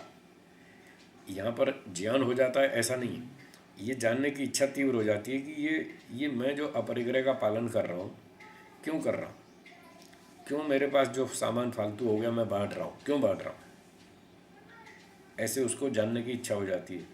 तो फिर धीरे धीरे उसको स्वाध्याय से, चिंतन से, अंदर से, बाहर से उसको उत्तर मिलने लगते हैं कि आवश्यकता से अधिक संग्रह नहीं करना चाहिए। क्यों नहीं करना चाहिए? एक तो हम अधिक संग्रह करेंगे तो दूसरे व्यक्ति को खाने को नहीं मिलेगा। हमने बहुत जमा कर लिया, उसको खाने को नहीं मिलेगा। हमारे पास स्टॉक में वो सड़ता रहेगा, कोई काम नहीं आएगा, बेकार जाएगा, वो बेचारा भूखा मरेगा। फिर एक संस्कृत में कहावत है, बुभुक्षितः किम न करोति पापम, भूखा आदमी कौन सा पाप नहीं करेगा।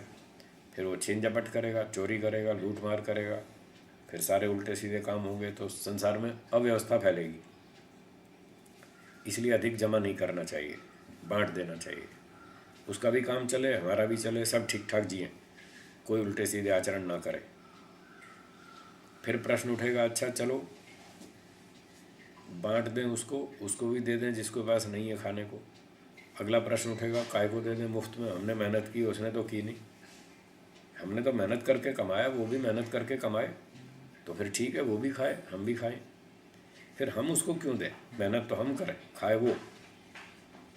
तो यहाँ उसको उत्तर मिलता है कि हमने मेहनत की, उसको भी करनी चाहिए, वो भी कमा के खाए, अच्छी बात है, पर वो बेचारा समर्थ नहीं है, इतनी योग्यता नहीं है, बुद्धि कम है, टेक्निक आती नहीं पैसे कमाने की, शरीर भी कमज़ोर है, इतना शक्ति सामर्थ्य भी नहीं है कि वो 8 घंटे 10 घंटे काम कर सके, और उसके पास इन्वेस्टमेंट नहीं है, कैपिटल नहीं है, क्या धंधा करे बेचारा, उसके पास कोई साधन नहीं है पैसे कमाने के लिए, गरीब है, विकलांग है, हाथ पांव टूटा हुआ है, कमा भी नहीं सकता है, तो हमें उसको देना चाहिए।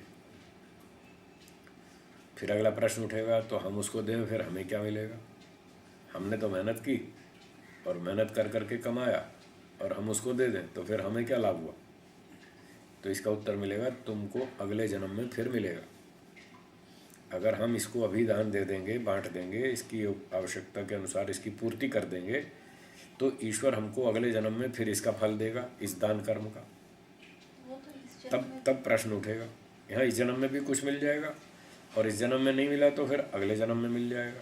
हमारा दिया हुआ कर्म बेकार नहीं जाएगा, दान दिया हुआ बेकार नहीं जाएगा, कई गुना फलित होकर के मिलेगा। तब ये प्रश्न उठेगा, अच्छा अगले जन्म में मिलेगा, तो ये अगला जन्म क्या है? तो फिर हम कौन हैं? हम शरीर हैं या आत्मा? ऐसे ये प्रश्न जानने की इच्छा उठेगी कि हम शरीर हैं या आत्मा हैं, ये जन्म मरण क्या है, क्या इससे पहले भी हमारा कोई जन्म था, या ये पहला ही जन्म है, या आखिरी जन्म है, या इसके बाद और अगला भी होगा। तब इन बातों को जानने की सारी इच्छा उठेगी अपरिग्रह का पालन करने से। परंतु ये हमें भी तो पता है। किस बात का? यही जो अगला जन्म होगा, ये कहाँ से पता चला? नहीं, मैं क्या बोल रहा हूँ भाई, सामान्य रूप से तो सबको ही पता है। हाँ। उसमें ऐसे विशेष क्या हो जाता है योगी में? उसको जानने की इच्छा तीव्र हो जाती, वो गहराई से सोचता है। यूँ तो मोटा मोटा शाब्दिक ज्ञान है, शाब्दिक ज्ञान से कल्याण नहीं होता। लोगों को शाब्दिक ज्ञान है कि बार बार जन्म होता है, मरने के बाद दूसरा जन्म होता है। ये अभी अंतःकरण में, मन बुद्धि में उतरा नहीं है। अगर ये उतर गया कि हमें अगला जन्म मिलेगा, अगर ठीक ठीक समझ में आ गया, तत्व ज्ञान के रूप में आ गया समझ में, लोगों का आचरण बदल जाएगा। हम गारंटी देते हैं इस बात की, कोई व्यक्ति बुरा काम नहीं करेगा अगर ये समझ में आ जाए कि अगला जन्म होगा। आप कहते हैं लोगों को सबको मालूम है अगला जन्म होगा, चलो थोड़ी देर के लिए मान लेते हैं कि लोगों को पता है अगला जन्म होगा। नहीं, लोगों को नहीं। हाँ। कम से कम हम लोगों को तो पता है। हम लोगों को भी उतना गहरा नहीं मालूम, थोड़ा थोड़ा मालूम है। जितना मालूम है उस हिसाब से आप कर्म करते भी हैं, आप दान देते हैं, आप सेवा करते हैं, आप लोगों की सहायता करते हैं। क्यों करते हैं? इस जन्म में तो कोई आपको मेडल नहीं मिल रहा, कोई इनाम नहीं मिल रहा, फिर क्यों कर रहे हैं? इसी विश्वास में तो कर रहे हैं कि आज हम दूसरे की सेवा करेंगे तो भगवान हमारे कर्मों को हमारे अकाउंट में जमा करता जाएगा, और इस जन्म में नहीं तो फिर अगले में हमको अच्छा फल देगा, फिर मनुष्य बनाएगा या मोक्ष देगा, कोई ना कोई फल देगा।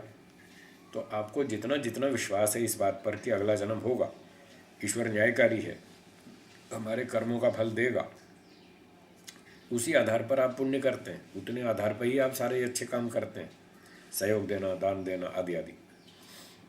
जिन लोगों को इस बात पर विश्वास नहीं है वो कोई दान नहीं देते, किसी की मदद नहीं करते, अपना खा पी के सो जाते हैं, अपनी किताब पढ़ते रहते हैं। ज़्यादा से ज़्यादा 8-8 घंटे पढ़ने वाले देखे हमने, 10-10 घंटे। वो स्वार्थी बन के सारा दिन खुद ही किताब पढ़ते रहते हैं, दूसरे को कुछ नहीं पढ़ाते। अच्छे विद्वान हैं, पंडित हैं, फिर भी दूसरे को नहीं पढ़ाते। उनके दिमाग में नहीं बैठी ये बात कि हम पढ़ाएंगे तो इससे हमको पुण्य मिलेगा। तो इसलिए जितना समझ में आएगा अंदर से उतना व्यक्ति आचरण करेगा, ये गारंटी है। और यदि ये बात समझ में आई कि ईश्वर हमें अगले जन्म में कर्मफल देगा, तो उसका परिणाम ये होगा कि हमारे आचरण में सुधार होगा। कैसे होगा सुनिए। मन में हम सोचेंगे, प्रश्न उठेगा, ईश्वर न्यायकारी है या अन्यायकारी? न्यायकारी। न्यायकारी अच्छे कर्मों का अच्छा फल देगा, बुरे कर्मों का बुरा फल देगा। क्या न्यायकारी किसी के पाप कर्म का दंड माफ कर देगा? नहीं करेगा। तो यदि हम अच्छे काम करेंगे तो ईश्वर न्यायकारी हमको अच्छा फल देगा, यदि हम बुरे काम करेंगे तो ईश्वर हमको दंड देगा। क्या हम दंड भोगना चाहते हैं? नहीं चाहते। तो क्या हमें गलत काम करना चाहिए? नहीं करना चाहिए। ये समझ में आ जाएगा, फिर आदमी गलत काम नहीं कर सकता। अगर उसको समझ में आ गया कि ईश्वर न्यायकारी और छोड़ेगा नहीं, हम गलती करेंगे, ईश्वर हमको कुत्ता बनाएगा, सांप बनाएगा, बकरी बनाएगा, भेड़ बकरी बना देगा, वेल मछली बना देगा, बैल बना देगा। हम ये सब बनना नहीं चाहते। और वो छोड़ेगा नहीं, वो न्यायकारी है। इतना समझ में आ जाए तो व्यक्ति गलती क्यों करेगा, वो ठीक चलेगा और वो अच्छे काम करेगा, क्योंकि उसको विश्वास हो गया हम अच्छा करेंगे तो अच्छा ज़रूर मिलेगा। तो ये अंदर जब जैसे जैसे अधिक अधिक मन बुद्धि में उतरता जाएगा कि ईश्वर न्यायकारी है, वो अच्छे का अच्छा फल देगा, तो हम अच्छे अच्छे काम बढ़ाते जाएंगे और गलतियां कम करते जाएंगे, क्योंकि दंड भोगना पड़ेगा। दंड भोगना चाहते नहीं तो गलतियां कम होती जाएंगी, अच्छे काम बढ़ते जाएंगे, ये परिणाम आएगा। अब अपना भी चेक करके देखें, दूसरे का भी, कि कौन व्यक्ति कितने अच्छे काम कर रहा है और कितनी गड़बड़ कर रहा है।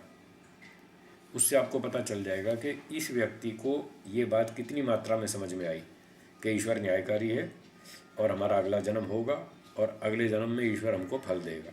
उसको कितने % ये बात समझ में आई, उसके आचरण से आप पता लगा सकते हैं। तो इस तरह से लाभ होता है। तो जब जैसे जैसे हम गहराई में उतरेंगे, अपरिग्रह का पालन करेंगे, तो इन सब बातों को जानने की इच्छा और तीव्र होती जाएगी। जबकि सामान्य स्तर पर ये तीव्र इच्छा नहीं है, बस ठीक है, मोटा मोटा जानते हैं, मानते हैं, थोड़ा बहुत कर्म कर रहे हैं, ये बात। तो ये 5 बात हो गई, यमों का फल हो गया। थोड़ा सा बीच में विराम ले रहे जी। रोक दीजिए इसको। अभी नियमों का हाँ, वो चल रहा है, अब आगे चलते हैं नियमों की व्याख्या। रिकॉर्डिंग। हाँ, ये करता हूँ, ठीक है। एक बार शॉर्ट में रिपीट कर देंगे 5 यमों को। वो फिर लंबा हो जाएगा, समय भी कम है। लाइन एक एक लाइन बस। हाँ, तो उसका जो फल है, अहिंसा का पालन करने से व्यक्ति के मन में जो वैर भाव है वो छूट जाता है, और सत्य का पालन करने से उसकी सब योजनाएं सफल हो जाती हैं, पूरी हो जाती हैं। अस्तेय का पालन करने से उसको सब अच्छी अच्छी चीज़ें मिलती हैं, पदार्थ मिलते हैं, और ब्रह्मचर्य का पालन करने से उसको शक्ति मिलती है, और अपरिग्रह का पालन करने से उसको पुनर्जन्म के संबंध में जानने की इच्छा तीव्र हो जाती है। वो अच्छी तरह से तीव्रता से जानना चाहता है, ये जन्म मरण क्या है, अगला जन्म क्या है, पिछला क्या है, हम कौन हैं, शरीर हैं, आत्मा है, कहाँ से आए, कहाँ जाएंगे, क्या होगा, ये सब जानने की इच्छा तीव्र हो जाती है। अब आगे चलते हैं, बोलिए। शौचात् शौचात् स्वांग जुगुप्सा स्वांग जुगुप्सा परैर संसर्ग। परैर संसर्ग। शौच का पालन करने से, शुद्धि करने से 2 प्रकार की शुद्धि बताई थी, शारीरिक बाह्य शुद्धि और आंतरिक शुद्धि, मन की शुद्धि। तो जब व्यक्ति नहाना धोना, कपड़े धोना, बर्तन भांडे साफ करना आदि आदि ये सब अच्छी तरह से करता है, तो उसको पता चलता है कि मेरे शरीर में बहुत सारी अशुद्धि है। तो अपने ही शरीर से उसको आसक्ति नहीं रहती, आसक्ति कम हो जाती है, और फिर वो देखता है भाई जैसे मेरा शरीर अशुद्ध है ऐसे दूसरों का भी है, तो अपने ही शरीर में उसको आसक्ति नहीं रहती, दूसरों में भी नहीं रहती। इस तरह से उसको ये लाभ होता है, आसक्ति कम हो जाती है। फिर अगला लाभ ये है, वो पढ़ते हैं, सत्व शुद्धि सत्व शुद्धि सौमनस्य सौमनस्य ऐकाग्र्य ऐकाग्र्य इंद्रिय जय इंद्रिय जय आत्मदर्शन आत्मदर्शन योग्यत्वानि योग्यत्वानि च। च। तो दूसरा शौच का फल ये है कि जब व्यक्ति आंतरिक शुद्धि करता है, मन की शुद्धि करता है, अविद्या, राग, द्वेष, काम, क्रोध, लोभ, ईर्ष्या, द्वेष, अभिमान, इन दोषों को दूर करता है, तो उसका मन शुद्ध हो जाता है, अंतःकरण शुद्ध होता है।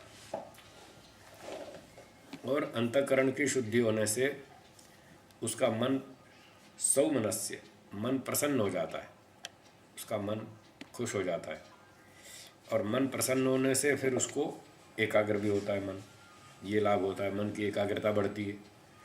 मन की एकाग्रता बढ़ती है तो इंद्रियों पर विजय प्राप्त होती है, इंद्रियां उसके कंट्रोल में आ जाती हैं, नियंत्रण में। और फिर ये सब हो जाए, मन एकाग्र हो जाए, इंद्रियां नियंत्रण में हों, तो आत्मदर्शन योग्यत्वानि, फिर आत्मा परमात्मा को देखने की उसकी योग्यता बढ़ती है, क्षमता बढ़ती है, और धीरे धीरे वो समाधि की ओर आगे आगे बढ़ता जाता है। ये सारे शौच का पालन करने के फल हैं, उसका लाभ है। आगे है संतोष, पढ़ेंगे। संतोषाद संतोषात् अनुत्तमः अनुत्तमः सुखलाभः। सुखलाभः। संतोष का पालन करने से सर्वोत्तम सुख की प्राप्ति होती है। तो संतोष का मतलब है मेहनत पूरी करो, जो भी आपने कार्य शुरू किया उस क्षेत्र में पूरी मेहनत करो, बुद्धिमत्ता से, ईमानदारी से पूरी मेहनत करो, और फिर जितना फल मिले उतने में खुश रहो। शोर मत करो कि साहब बहुत थोड़ा मिला, कुछ भी नहीं मिला, इतनी मेहनत की। वो बेईमान लोग हैं, सारा छीन के ले गए, कुछ भी नहीं देते, शोषण करते हैं, फलाना करते हैं, जो भी करते हैं। तो ऐसा ऐसे कुछ नहीं करना। जो मिला सो ठीक है, बहुत है, बढ़िया है। जो मिला इसका लाभ उठाओ, जो नहीं मिला उसको भूल जाओ और आगे के लिए फिर मेहनत करो। इसका नाम है संतोष। तो जो व्यक्ति संतोष का पालन करता है वो हर परिस्थिति में खुश रह सकता है और वो दुनिया में सबसे अधिक सुखी होता है, जो संतोष का पालन करता है। दुनिया इसीलिए तो दुखी है, लोभ के कारण, कि ये नहीं मिला, वो नहीं मिला, इतना और मिल जाता तो अच्छा होता। एक थोड़ी बीच में दृष्टांत सुना दूं आपको संतोष का, बहुत बढ़िया। आपको भी एक बढ़िया सोचने का तरीका मिल जाएगा, कैसे सुखी हो सकते हैं हम और दुनिया क्यों दुखी है, उसका सब कारण समझ में आ जाएगा। एक व्यापारी ने साल भर के लिए विचार किया, भाई इस अगले साल में हमको 20 लाख रुपए प्रॉफिट कमाना है, ऐसा लक्ष्य बनाया। और साल भर खूब अच्छा धंधा किया, मेहनत की, खूब माल बिका, ग्राहक भी आते रहे, बिक्री अच्छी होती रही। साल के अंत में हिसाब किताब किया तो उसको 18 लाख का फ़ायदा हुआ। पूरा बैलेंस शीट देखी, 18 लाख का फ़ायदा हुआ। वो बेचारा उदास हो गया, 2 लाख का नुकसान होगा। वो उदास हो गया। उसका मित्र आया, उसने कहा भाई क्या बात है, क्यों दुखी हो? बोला यार क्या बताऊं, 2 लाख का नुकसान हो गया। 2 लाख का नुकसान हो गया। बोले कैसे नुकसान हो गया? यार काम तो अच्छा चलता था तुम्हारा, हमने देखा बहुत ग्राहक आते थे, माल बिकता था, फिर नुकसान कैसे हुआ? समझ नहीं आई बात, समझाओ हमको। फिर उसने बताया मैंने 20 लाख का प्रॉफिट सोचा था, आज बैलेंस शीट देखी तो 18 ही लाख हुआ। तो 20 में से 2 गया तो 2 लाख का नुकसान हुआ ना, 18 का प्रॉफिट हुआ तो 2 लाख का नुकसान हुआ। अब बताइए ये आदमी 18 लाख कमा के भी क्या कभी सुखी हो सकता है? नहीं हो सकता।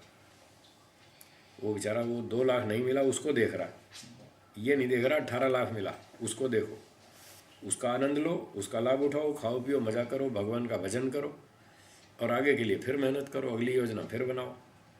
अगर ऐसा करे तो खुश रह सकता है, सुखी रह सकता है। फिर मान लो किसी ने कहा अच्छा चलो 2 लाख कम कमाया तो उसका उसे अफसोस है, मलाल है, दुखी है।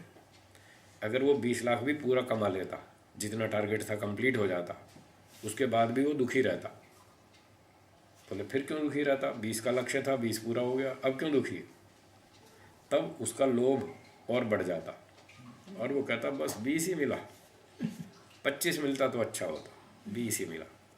20 सोचा था, 20 पूरा मिला, तब भी वो दुखी रहेगा कि 25 मिलता तो अच्छा रहता। किसी ने कहा अच्छा 20 लाख का लक्ष्य था और 25 मिल गया, अब तो खुश रहेगा? बोले नहीं, अब भी दुखी रहेगा। बोले अब क्यों दुखी रहेगा? 20 का टारगेट था और 25 मिला। बोले अब इसलिए दुखी रहेगा कि फिर भी वो उसका संतोष नहीं होगा, लोभ फिर और बढ़ेगा और वो कहेगा 25 ही मिला, 30 मिलता तो अच्छा होता। इच्छा तो बढ़ती जाती है, वो कोई रुकती थोड़ी है। इच्छाओं को जितना पूरा करो उतना इच्छाएं बढ़ती हैं। तो सारी दुनिया इसलिए दुखी है, वो और अगला अगला सोचती है जो नहीं मिला, ये नहीं सोचती जो मिला। अगर जो मिला उतने को देखो आप, तो आप हमेशा खुश रह सकते हैं। चाहे आपका लक्ष्य पूरा नहीं हुआ तो भी आप सुखी रह सकते हैं। बोले कैसे रह सकते हैं? 20 लाख का लक्ष्य बनाया और 15 लाख प्रॉफिट हुआ, कैसे सुखी रह सकते हैं? तब ये सोचना होगा, सोचने का ढंग बदलना है और कुछ नहीं करना। पैसे तो 15 लाख ही हैं। अगर ये सोचते हैं कि 5 लाख का कमी पड़ी, प्रॉफिट पूरा लक्ष्य नहीं हुआ तो दुखी रहेगा। अगर ये सोचते हैं कि चलो 15 तो कमाया, 10 लाख प्रॉफिट मिलता तो उससे तो अच्छे है ना, 5 लाख फालतू मिला, वो ऐसा सोचेगा तो खुश हो जाएगा। अगर 10 मिलता तो उससे तो अच्छा ही है ना, 15 मिला, ऐसे सोचेगा तो वो खुश हो जाएगा। बस सोचने की तो बात। तो 15 लाख कमा के भी वो खुश रह सकता है, चाहे 20 का लक्ष्य हो तो भी वो खुश रह सकता है, 15 में भी। तो पूछने वाले ने पूछा अच्छा अगर मान लो उसको 15 भी नहीं मिला, 10 ही लाख मिला तो उसने कहा वो 10 में भी खुश रहेगा। तब क्या सोचेगा? तब ये सोचेगा 5 से तो अच्छे है ना, 5 लाख मिलता तो उससे तो डबल ही कमाया हमने, कोई घाटे की बात नहीं है, कोई चिंता वाली बात नहीं है, तो तब भी वो खुश रहेगा। उसने कहा अच्छा 5 लाख प्रॉफिट हो तब, बोला तब भी खुश रहेगा कि हम 0 पे नहीं बैठे, नो प्रॉफिट नो लॉस, 0 पे नहीं बैठे, 5 लाख कमाया ही तो है, तो फायदे में ही है, इसका 5 लाख का लाभ उठाओ, मजा लो, पॉजिटिव अपना सुख से रहो। बस ये पॉजिटिव थिंकिंग है, सकारात्मक सोच है, इससे आदमी सुखी रहता है। उसने कहा अच्छा मान लो 0 पे बैठा रहे, नो प्रॉफिट नो लॉस, वहाँ खड़ा रहे, तब क्या सोचेगा? तो उसने कहा तब ये सोचेगा, वो कहेगा अच्छा है 5 लाख का घाटा नहीं हुआ, 0 पे खड़े हैं, लॉस नहीं हुआ, तब वो ये सोचेगा। बोले अच्छा अगर 5 लाख का लॉस हो जाए तब क्या सोचेगा? उसने कहा तब ये सोचेगा कि 15 लाख का नुकसान नहीं हुआ, 5 लाख में जान छूटी, तो भी सस्ते में जान छूटी। मतलब सोचने का ढंग ठीक है तो हर परिस्थिति में आदमी खुश रह सकता है, सोच सकते हैं। घाटा हो तब भी, और 0 पे खड़ा है तब भी, और प्रॉफिट हुआ तब भी, हर जगह पर वो खुश रह सकता है। सोचने का ढंग ठीक आना चाहिए, जो कि आज दुनिया को नहीं आता, इसलिए दुनिया दुखी है, परेशान है, कितना भी कमा ले हर समय तब भी वो दुखी है।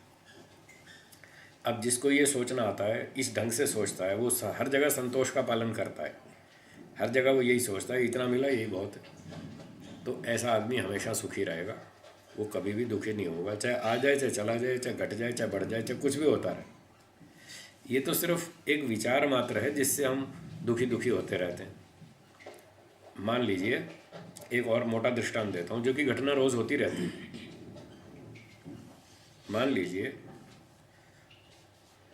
आपको किसी ने 1 लाख रुपया दे दिया फ्री में, आपने कोई मेहनत नहीं की, कुछ नहीं किया, बस ऐसे गिफ्ट में दे दिया 1 लाख, और बाई चांस किसी ने वो जेब काट लिया, आपकी 1 लाख रुपया चोरी कर लिया, तो अब आपको कितना दुख होगा कि हमारा 1 लाख चला गया, नुकसान हो गया। ठीक है, जबकि उस पर आपका कोई अधिकार नहीं था, सीधा सीधा आपने कमाया तो था नहीं, ऐसे मुफ्त में मिला था, परंतु एक बार आपके हाथ में आ गया, आपको गिफ्ट कर दिया आपने, उसने अपना ठप्पा लगा दिया उसके ऊपर, ये मेरा 1 लाख, बस आप फंस गए अपना ठप्पा लगाते ही फंस गए। अब वो 1 लाख खो जाएगा तो आपको बड़ा कष्ट होगा। अच्छा दूसरी घटना देखिए, बस में कोई दूसरा व्यक्ति था, उसको किसी ने 1 लाख रुपया दिया, आपको नहीं दिया, और उसकी जेब काट ली किसी ने, उसका नुकसान हो गया 1 लाख का, अब आपको दुख होगा? देखो अब दुख नहीं हो रहा है, और तब दुख हो रहा था, जबकि न तो इस केस में न उस केस में आपका तो कुछ भी नहीं था, आपको फ्री में मिला था, बस आपने अपना ठप्पा लगा लिया, बस वहीं से दुख शुरू हो गया। उस दूसरे को जो गिफ्ट मिला उस पर आपने अपना ठप्पा नहीं लगाया, भले ही जेब कट जाए, उसका नुकसान हो जाए, 1 लाख क्या 2 लाख जेब से और चला जाए तो भी आपको तकलीफ नहीं है। तो सुखी दुखी तो केवल विचारों की बात है इस मामले में। वैसे दूसरे ढंग से भी होता है सुखी दुखी, पर एक क्षेत्र ऐसा है जहाँ पर व्यक्ति केवल विचार मात्र से सुखी दुखी होता रहता है। तो जब कोई चीज़ चली जाती है, खो जाती है, छिन जाती है, उस समय सामान्य रूप से तो दुख होता ही है, भाई हमारी चीज़ खो गई, अच्छा हमने मेहनत से कमाई थी तो भी खो गई, तब भी दुख होता है कि देखो हमने इतनी मेहनत की थी, तब भी व्यक्ति सुखी रह सकता है। उस समय भी हमको सोचने का तरीका आना चाहिए। खूब मेहनत की, 25 साल मेहनत की, उसके बाद कोई छीन छान के ले गया, तब भी हम दुखी नहीं होंगे, तब भी हम अपने आप को ठीक ठाक रख सकते हैं। कैसे?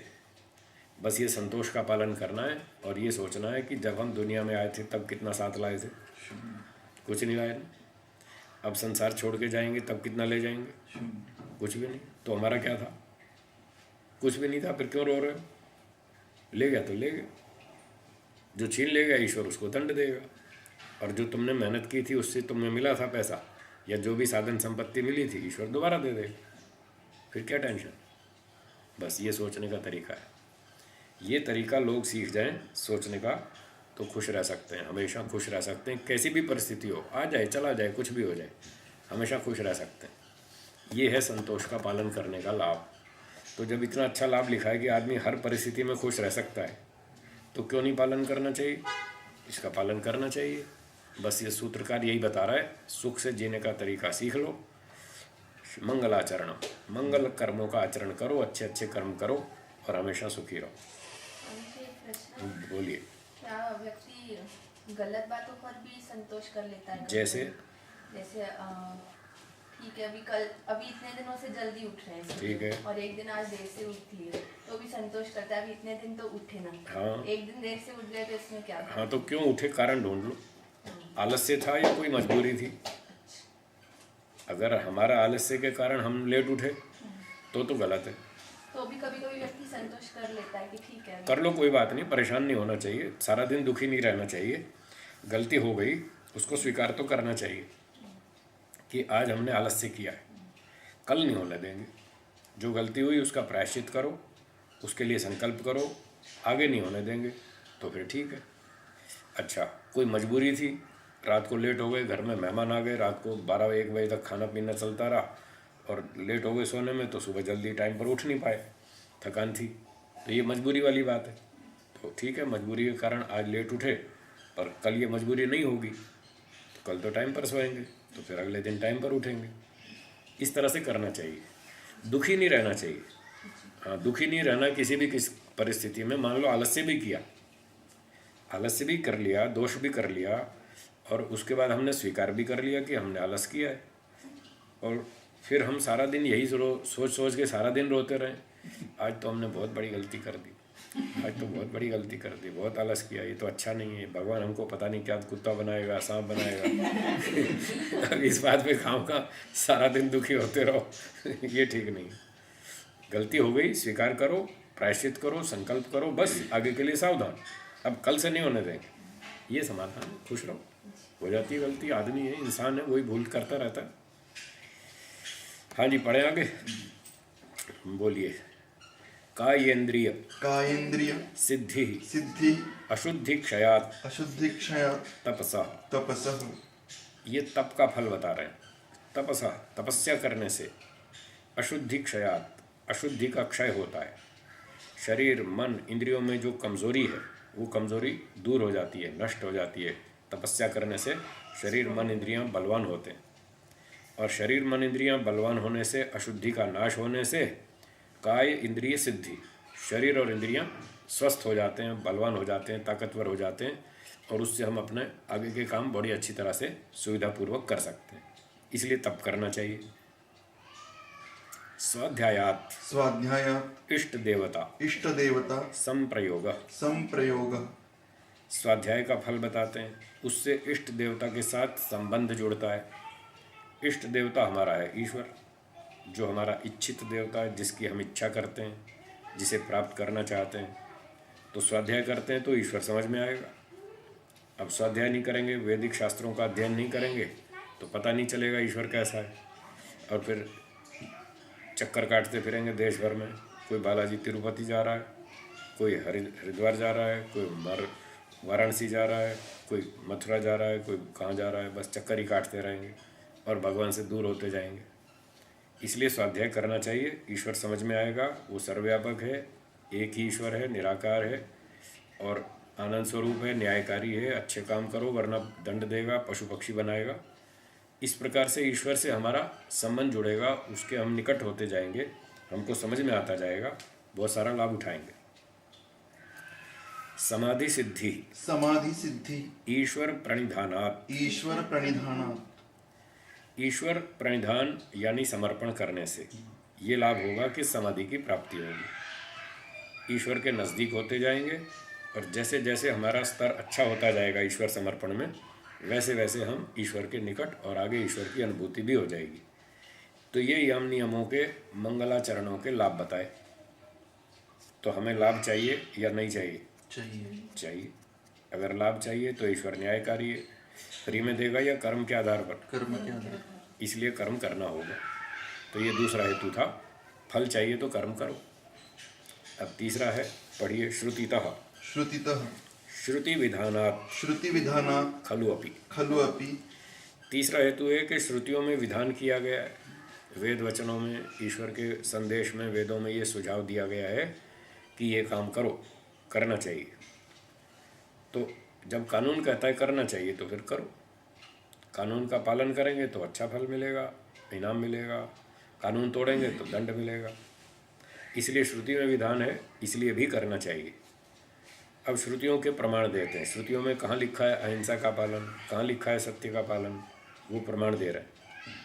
मित्रस्य चक्षुषा सर्वाणि भूतानि समीक्षन्ताम्। समीक्षन्ताम्। तो एक वचन में लिखा है वेद के, यजुर्वेद के, मित्र की दृष्टि से सब प्राणी एक दूसरों को देखें। सब प्राणी एक दूसरे को मित्र की दृष्टि से देखें। हम अपने मित्र को देखकर खुश होते हैं या दुखी? खुश होते हैं। तो ऐसे एक व्यक्ति दूसरे व्यक्ति को देखे तो खुश होना चाहिए, उससे दुखी नहीं होना चाहिए, नाराज़ नहीं होना चाहिए, उस पर हमला नहीं करना चाहिए, प्रसन्न होना चाहिए। मित्रस्य अहम चक्षुषा सर्वाणि भूतानि समीक्षे। तो अहम मैं, सर्वाणि भूतानि सब प्राणियों को, गाय को, घोड़े को, कुत्ते को, बकरी को, गाय को, हाथी को, बंदर को, बैल को, सबको मित्र की दृष्टि से देखूं। जब मैं गाय आदि प्राणियों को मित्र की दृष्टि से देखूंगा तो मैं उनको मार मार के खाऊंगा क्या? क्या हम अपने मित्र को मार मार के खाते हैं? तो ये मंत्र कहता है, वेद का मंत्र कहता है कि सब प्राणियों को मित्र की दृष्टि से देखो, उनको देखकर खुश होना चाहिए, उनको मारना नहीं चाहिए, अहिंसा का पालन करना चाहिए, सबके जीवन की रक्षा होनी चाहिए। ये अहिंसा का विधान हो गया श्रुतियों में। अब सत्य का विधान आ रहा है। तयोर यत् सत्यम यतरत् ऋजीयः तद इत सोमो अवति हन्ति असत्। बहुत अच्छा मंत्र है ऋग्वेद का, जिसमें बताया है कि दो चीज़ें हैं संसार में, एक सत्य और दूसरा असत्य। ठीक है, दो चीज़ें, सत्य और असत्य।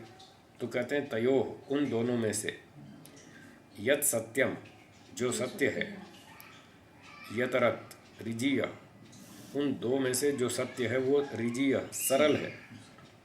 सत्य को समझना, सत्य बोलना, सत्य का पालन करना सरल है। लोग उसको कठिन बना देते हैं मूर्खता से, धूर्तता से, चालाकी से, बेईमानी से। वैसे सच्चाई को समझना ज़्यादा कठिन नहीं है। लोग उसके जानबूझ के तोड़ मरोड़ करके उसको टेढ़ा बेड़ा बिगाड़ देते हैं। जैसे कल की बात थी ना, कल मैंने पूछा, वो माता जी, फिर मैं सवाल कुछ पूछता, जवाब कुछ और तोड़ मरोड़ के बदल देती थी। तो लोग ऐसी गड़बड़ करते हैं। सत्य इतना कठिन नहीं है, सीधी सीधी बात समझ में आती है। कैसे आती है? एक उदाहरण छोटा सा। क्या आप ईश्वर को मानते हैं? मानते हैं। कैसा मानते हैं? एक या बहुत सारे? एक मानते हैं। अच्छा, ईश्वर एक हो गया, वो एक जगह रहता है या सब जगह? सब जगह। जो वस्तु सब जगह रहती हो उसकी शक्ल होनी चाहिए या नहीं? नहीं होनी चाहिए। तो ईश्वर सब जगह रहता है, उसकी शक्ल है या नहीं है? हाँ, आपने तो सीधा सीधा बोल दिया, दूसरा आदमी नहीं बोलता है, उसकी गाड़ी अटक जाती है, वो यहाँ बोलते ही फंस जाएगा। ईश्वर की शक्ल नहीं है, ये बोलते वो अटक जाता है, स्वीकार नहीं करता। जबकि सत्य बिल्कुल सीधा है, जो चीज़ सब जगह रहती है उसकी शक्ल नहीं होती। फिर जिसकी शक्ल ही नहीं है उसकी फ़ोटो कैसे बनाओगे? उसकी फ़ोटो बन सकती है? नहीं बन सकती। तो भगवान एक है, वो सब जगह रहता है, उसकी कोई शक्ल नहीं, कोई उसकी फ़ोटो नहीं, तो आपके घर में 6 फोटो कहाँ से आ गई? अब बोलो, भगवान की फ़ोटो है या किसी और की? हाँ, तो सीधी सीधी बात होगी तो सब बोलेगा, साफ बोलेगा कि नहीं, ईश्वर की तो फ़ोटो नहीं है। ईमानदार होगा तो सच बोलेगा, सीधी तरह बोल देगा। पर लोग इतने ईमानदार नहीं हैं, वहाँ आके गाड़ी अटक जाती है। मैं स्कूलों में जाता हूँ, बच्चों से पूछता हूँ ना, तो मैं जब पूछता हूँ कि आपके घर में फ़ोटो रखी है, बोले हाँ रखी है। कितनी फ़ोटो रखी है? एक या बहुत सारी? बहुत सारी। तो वो किसकी फ़ोटो है? भगवान की, किसी और की? बोले भगवान की। सब हाथ ऊँचा करते भगवान की। अब गड़बड़ कर दी। अभी तो कह रहे थे भगवान की शक्ल नहीं, अब इतनी फ़ोटो कहाँ से आ गई? आप कह रहे थे भगवान एक है, अब फ़ोटो इतनी सारी कहाँ से आ गई? 5, 7, 8, 10, 12 फ़ोटो कहाँ से आ गई? तो सत्य बहुत सरल है, अगर आदमी स्वीकार करना चाहे तो।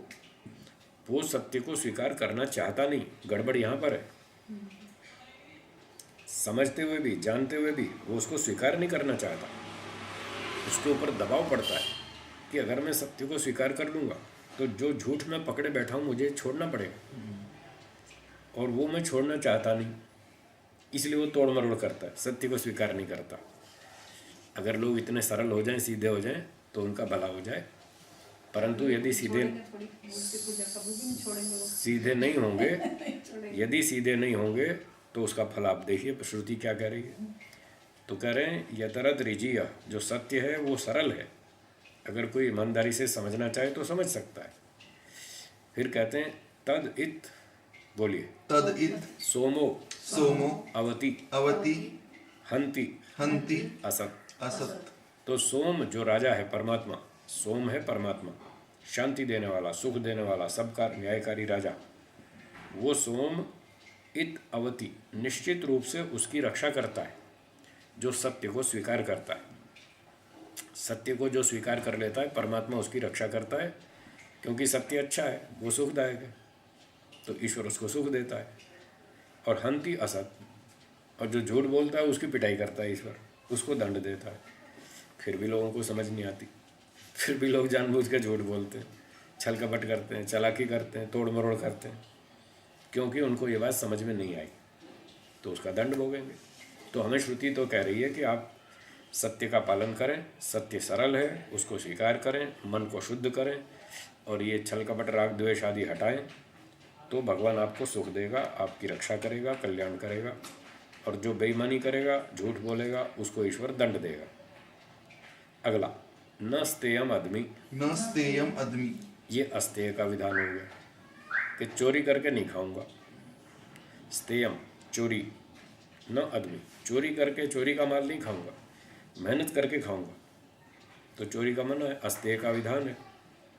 अब लोग बैठे तैयार, अवसर लगते ही फट चोरी करते हैं, मौका मिलते ही देखा ये सीधा साधा आदमी है, भोला भाला है, इसको लूट लो, उसको झपट लो। मान लीजिए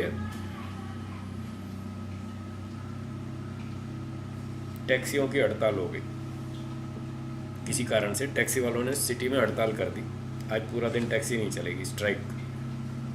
उस दिन देखना ऑटो रिक्शा वाले भाव बढ़ा देंगे। यही तो चोरी है भाई, आपने क्यों भाव बढ़ा दिया? पेट्रोल का भाव तो नहीं बढ़ा, आपने किस बात पे भाव बढ़ा दिया? आज पब्लिक को ज़रूरत है, उनको हमारी ऑटो रिक्शा के बिना काम नहीं चलता है, आज वो मुसीबत में, उनको हमारी ज़रूरत है, इसलिए हम डबल भाव लेंगे, क्योंकि टैक्सी नहीं मिल रही है इसलिए। अच्छा, ऑटो रिक्शा की हड़ताल होगी, टैक्सी वाले भाव बढ़ा देंगे।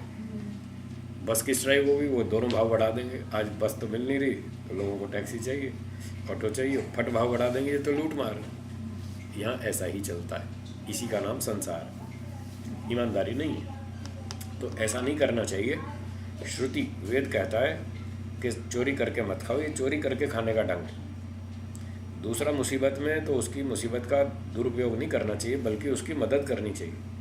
उस दिन बल्कि 2 रुपये और भाव कम लेना चाहिए, भैया आज तुमको साधन नहीं मिल रहा, चलो दो, हमारी सेवा हमारी तरफ से 2 रुपये की। ऐसा होना चाहिए, इंसानियत तो इसका नाम। उल्टा वो लोग लूट मार शुरू कर देते हैं।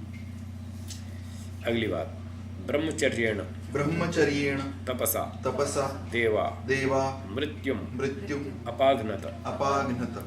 तो ये ब्रह्मचर्य का विधान है।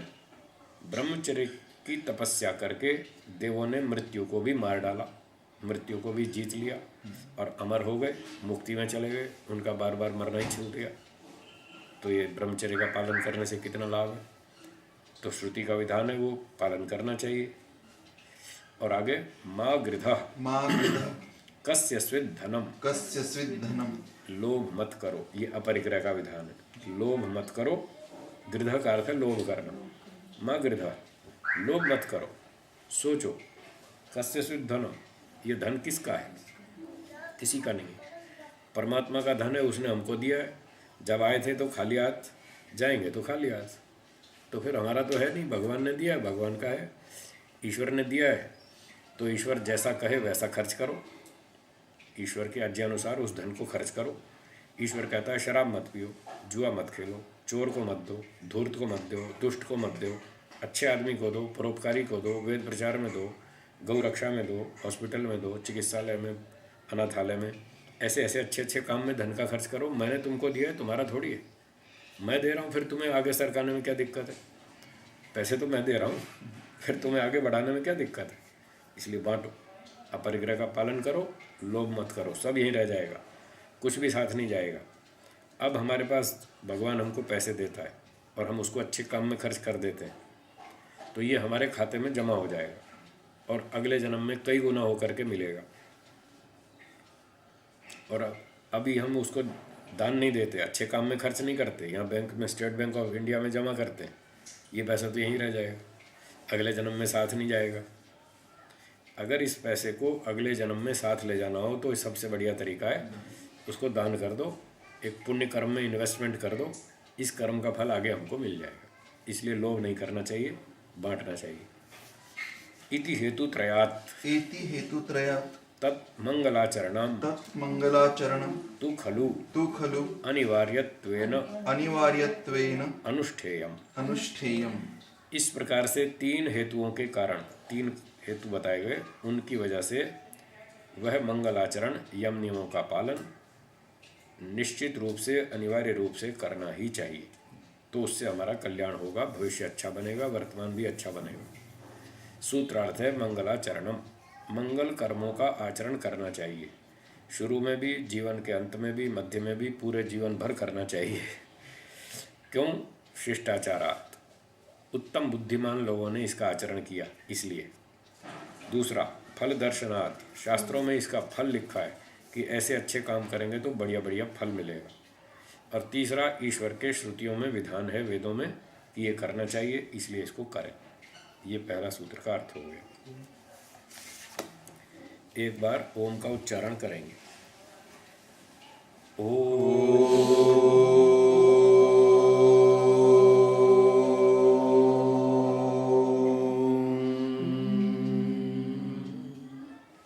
सर्वेभ्यो नमः। सर्वेभ्यो नमः। सबको सादर नमस्ते जी। सबको सादर नमस्ते जी।